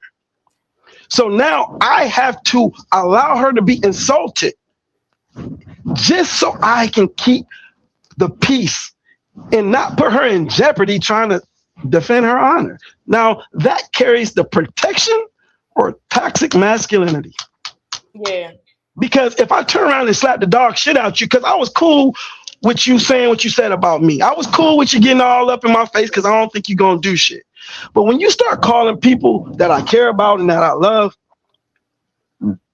out of their name and they didn't do nothing to you, yeah, because you think that that's acceptable somehow, yeah, even if you just use it in your daily vernacular, yeah, you understand if you're a man of a certain ilk that that's going to land wrong. The same way I should understand that telling a nigga to suck anything is gonna land wrong. But, babe, let me tell you something. Listen, something don't smell right. If he feel like saying dick suckers be cross the line, like you said, I know he know what he did was cross the line. But see, what he trying to do is play get back. But the problem is he playing a more dangerous game than Anton at this point. Because you can tell Anton, hey, cut that shit out. And Anton will say, you know what, you're right. I won't say that again. I should have said something else. But I don't know what you about to do coming back off that bitch comment. Because see, again, you insulted the one he with. And his thing, according to Cory, he don't know who she is. She could be his actual girl, his new wife, his new whatever the fuck. It could be his daughter. Now, if it was his daughter and you did that, he turned around and said, wait a minute. Now we eat your whole face. Listen, stop. Literally. Hey, this is what I'm talking about. So right now, everybody faking for the cameras, including Cory. Okay, that's why I said both of them wrong, because Cory faking for the cameras. Cory, no, you don't attack nobody's female that ain't your beef. That's across the line. If you got, yeah, I can be as peaceful as I want, but right, like what you got? I'm going for that. Right, you trying to be funny, and it's like, nigga, you a comedian. You're not a gangster. You a comedian. You need to. Let me ask you something, Miss Polly. I want you to answer, and I want to hear from Bess on this too. By the way, just for context, this is Lola's topic, not mine. Apparently, she don't believe in dry snitching. So I think she may have cut it just a second short, but we don't need to see it. I can just say it. Also, on his way out, when he said, yeah, you don't bring no bitch you can't explain, he says, especially one that ain't your wife. He did say that, yeah. What kind of...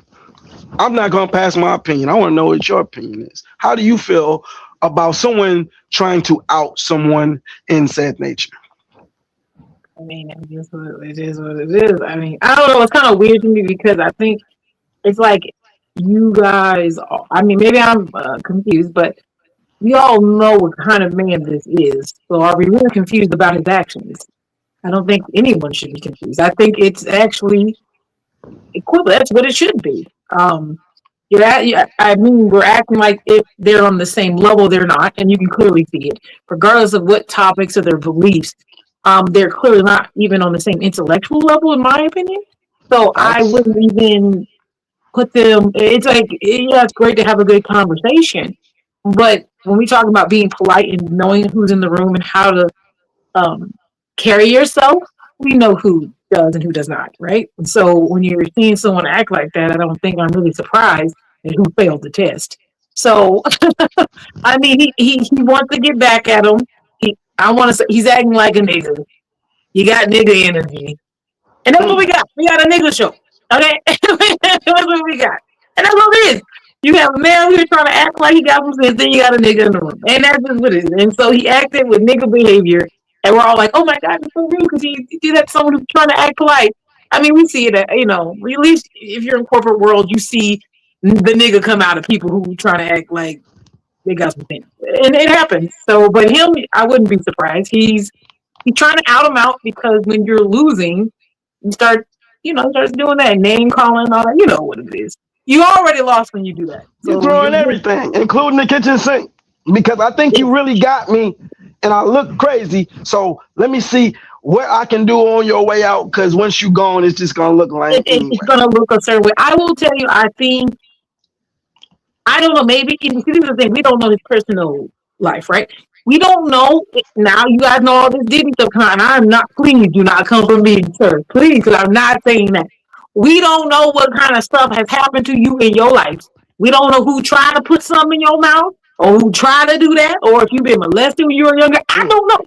Maybe that's a trigger word for you. I have no idea. Okay? But somebody tried that nigga. He's too focused on it. I'm not gay. Niggas don't be trying me. So I don't got no reason to talk about that. He talk about that shit every show. He will not let a show, unless he talking about Cheyenne Bryant. He's talking about who's gay. Listen, hands up. I don't know who is and who isn't. All I'm saying is he might have some energy about the word to that point where he had to make sure it was known that we ain't crossing this line. And that I think it was very personal because the way he reacted. That's my opinion. It looked very personal. It's like a person being molested and someone saying something and it just triggered them. Like, you're like, wow, they seem like they went way off left. It's like something has happened. That, in my opinion. But where I'm from, we call that a fuck nigga. Okay. Okay. I ain't got. Oh my God. That a fuck nigga. No, I didn't do that. I want everyone to know I didn't say that. No, I didn't know. Now, Mr. Best, we talked about codes. We talked about a lot of different things, but I can't separate. I'm not like other people. I can't separate. I can't listen to 12 play. I can't. I love 12 play. Can't listen to it. Apparently, I can't watch Cory Holcomb anymore, even though he's one of my favorite comedians. Because I'll never get this shit out of my head. I'm like, oh, you a bitch ass nigga. Like a certified. Like, I don't care about the friction he had with Anton. I could have moved on from that. But that whole ass shit he pulled at the end. Nigga, I can't hear nothing else you saying, bro. Like that? Every time I hear you say some real shit, I'm gonna think of this shit. How do you feel about it? No, You want to hit him. Go ahead, Miss Polly. What you saying? What the hell else? He just wanted to say something so he get in trouble when he went home, so he wouldn't get, never mind. He wouldn't have no sexual access when he went home. That's what he's trying. He's trying to mess up that man whole week. Cory Holcomb is not no angel. He's admittedly he paid for pussy on a regular. I know, but that's the point. He doesn't care, but who might? That man's wife. Okay, see what I'm saying? Like, you don't talk about. He's trying to get Rita involved. Let Anton tell it. Let Anton tell it. His girlfriend was present in the studio as well. So it's not like, oh, you like what? So, Mr. Best, the floor is yours, brother. I want to hear your opinion. Because this is the last point. We're going to wrap it up after this. Okay. Matter of fact, go ahead and make your closing statements and we'll come back around clockwise. Most definitely. I would say to your point, like I said to you earlier, right? You're talking from a space that you're coming from. I understand that, right? I'll talk about the space where I'm coming from. They're not coming from the same space. And they clearly don't respect each other. And like you said before, it's history there before this even happened. So you have to put all that to account. So there's no respect. There's history there. They're just there for the money and views, right?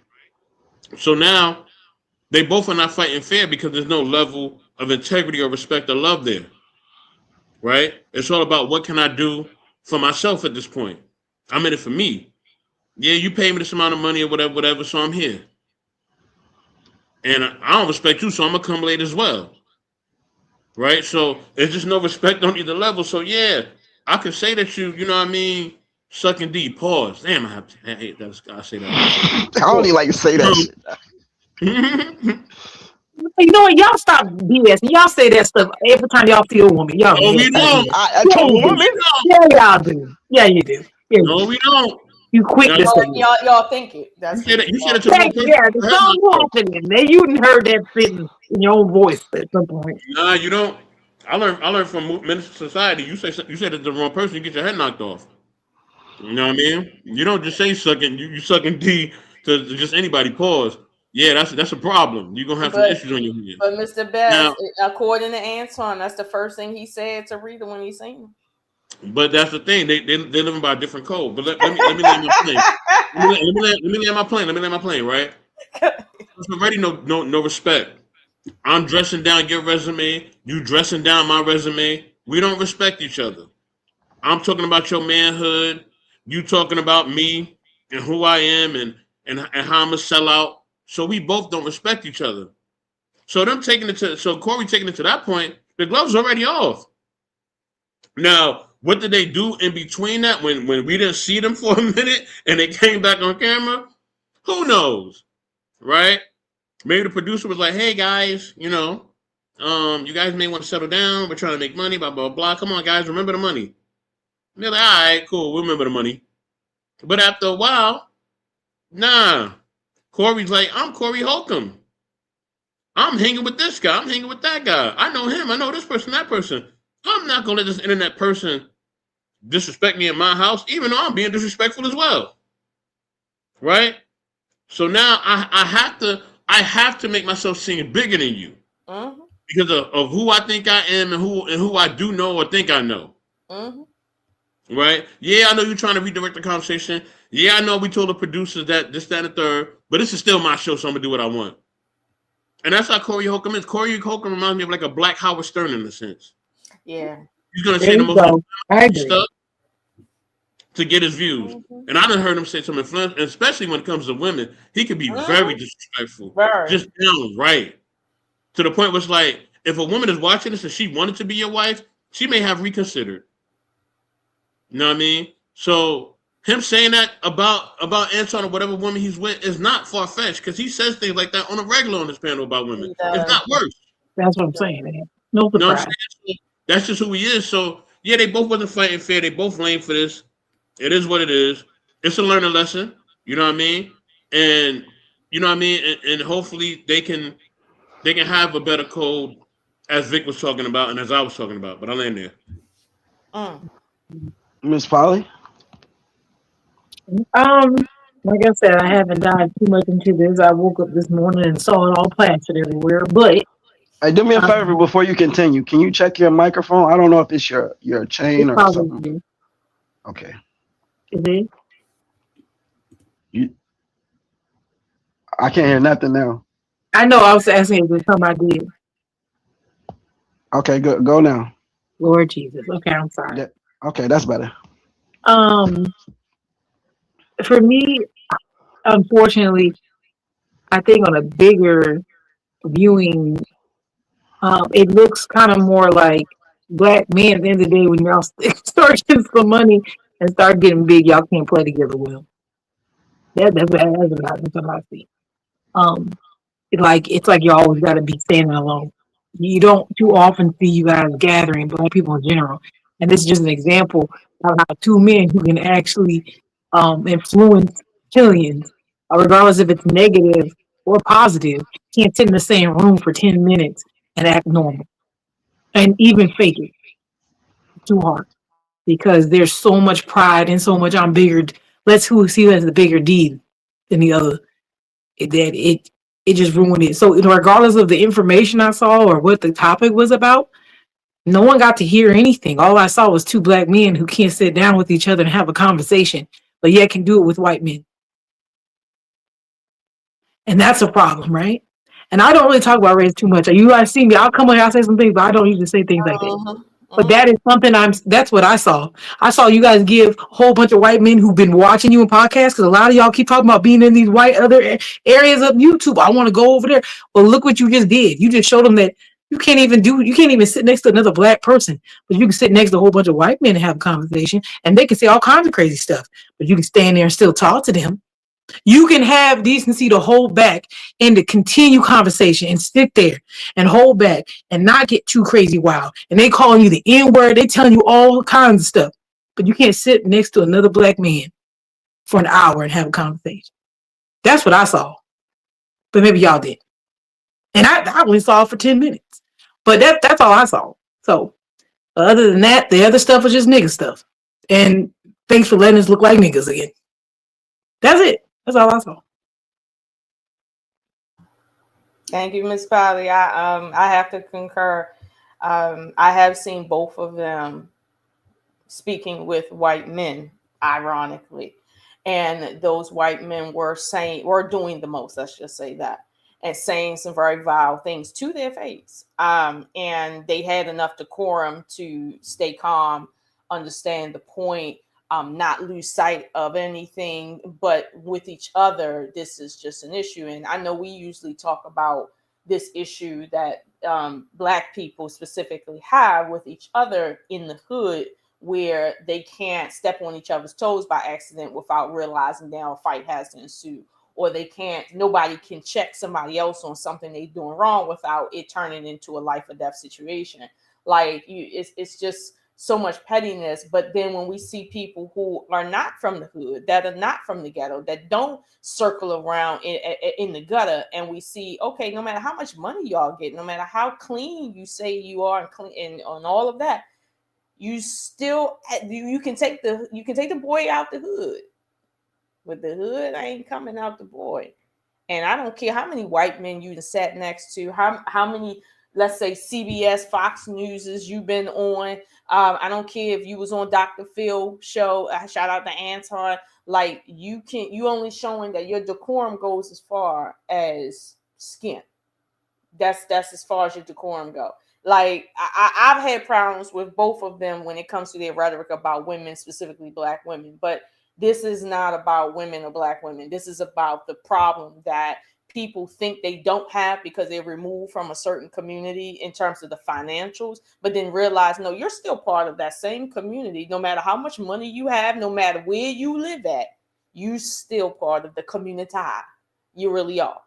And so don't make no mistake about it. The true you will always come out. And I know people clowning me in the chat, and they're gonna clown me later when I say, listen, I don't put this at the feet of nobody but God. God said, let there be light on both these niggas. I need everybody to see how they really is. And this is what happened. So, you know, shout out to God for keeping everybody straight up and 100 out here. Okay. Shout out to Jesus for not showing his face, because niggas don't deserve Jesus. All of that good stuff.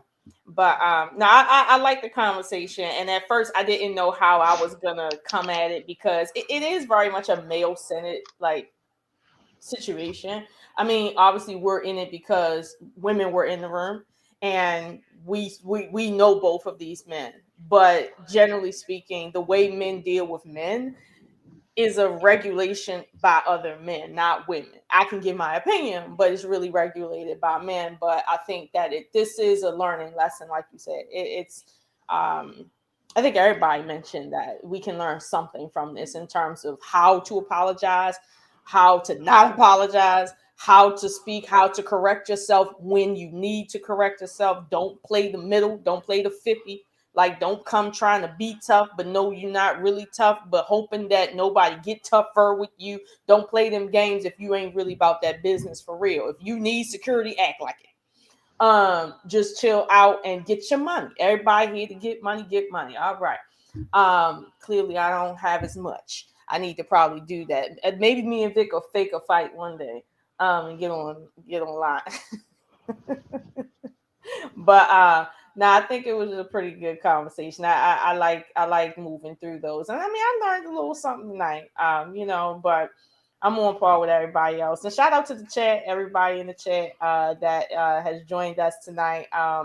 Thank you, Highway to Skitty. That is yeah, I'm trying. Okay, I'm trying to put some salt and seasoning up in here. Okay, yes. But I appreciate everybody, and that's my final. So Vic, take it away. All right. Hey, be ready to tap us out when I'm done, okay? Thank everybody just for showing up. Me and Lola are building this channel. This is a couples channel. However, we discuss a little bit of everything, but we try to keep the conversation veered to things that could benefit, you know, people who are in a relationship, trying to be in relationships, so on and so forth. So that's why we chose the angle on this that we took. But what I took from this conversation, not even this conversation, but from this incident, I think we got plenty from the conversation. But what I took from this incident, because I don't think that this incident is representative of who these men are as a whole. I think it's absolutely a window, but it ain't necessarily the whole house. And we all have days that we wish we could have back. And we say things that like, maybe I shouldn't have, or now my ego says that I got to stand on it, even though if I had to do it again, I'd do it differently. But in all, I don't think either one of these fellows is to be trusted, at least not farther than you can see them. Two, all money ain't good money, Twan dog. All money ain't good money, homie. I don't give a fuck how much you got. You got so much money, let that shit sit over there. You know what was up with buddy before you went over there. What you talking about, yo? You a Christian, and you should be equally yoked. You should be equally yoked. And let that be a lesson to all yous, Christian or not. Choose your room wisely. The things that happen to you are according to where you are, who you surround yourself with. It's not accidental. It's not incidental.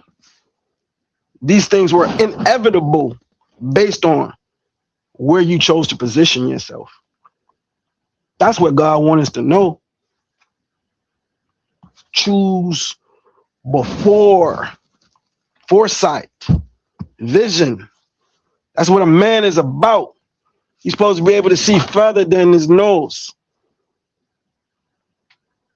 further than his wallet, further than his desire or his temptation, further than his anger or his rage. That said, I'd like to thank y'all for feeding the YouTube streets. Because apparently, pickings is slim out here because this is all niggas want to talk about. We'll see how many days that lasts.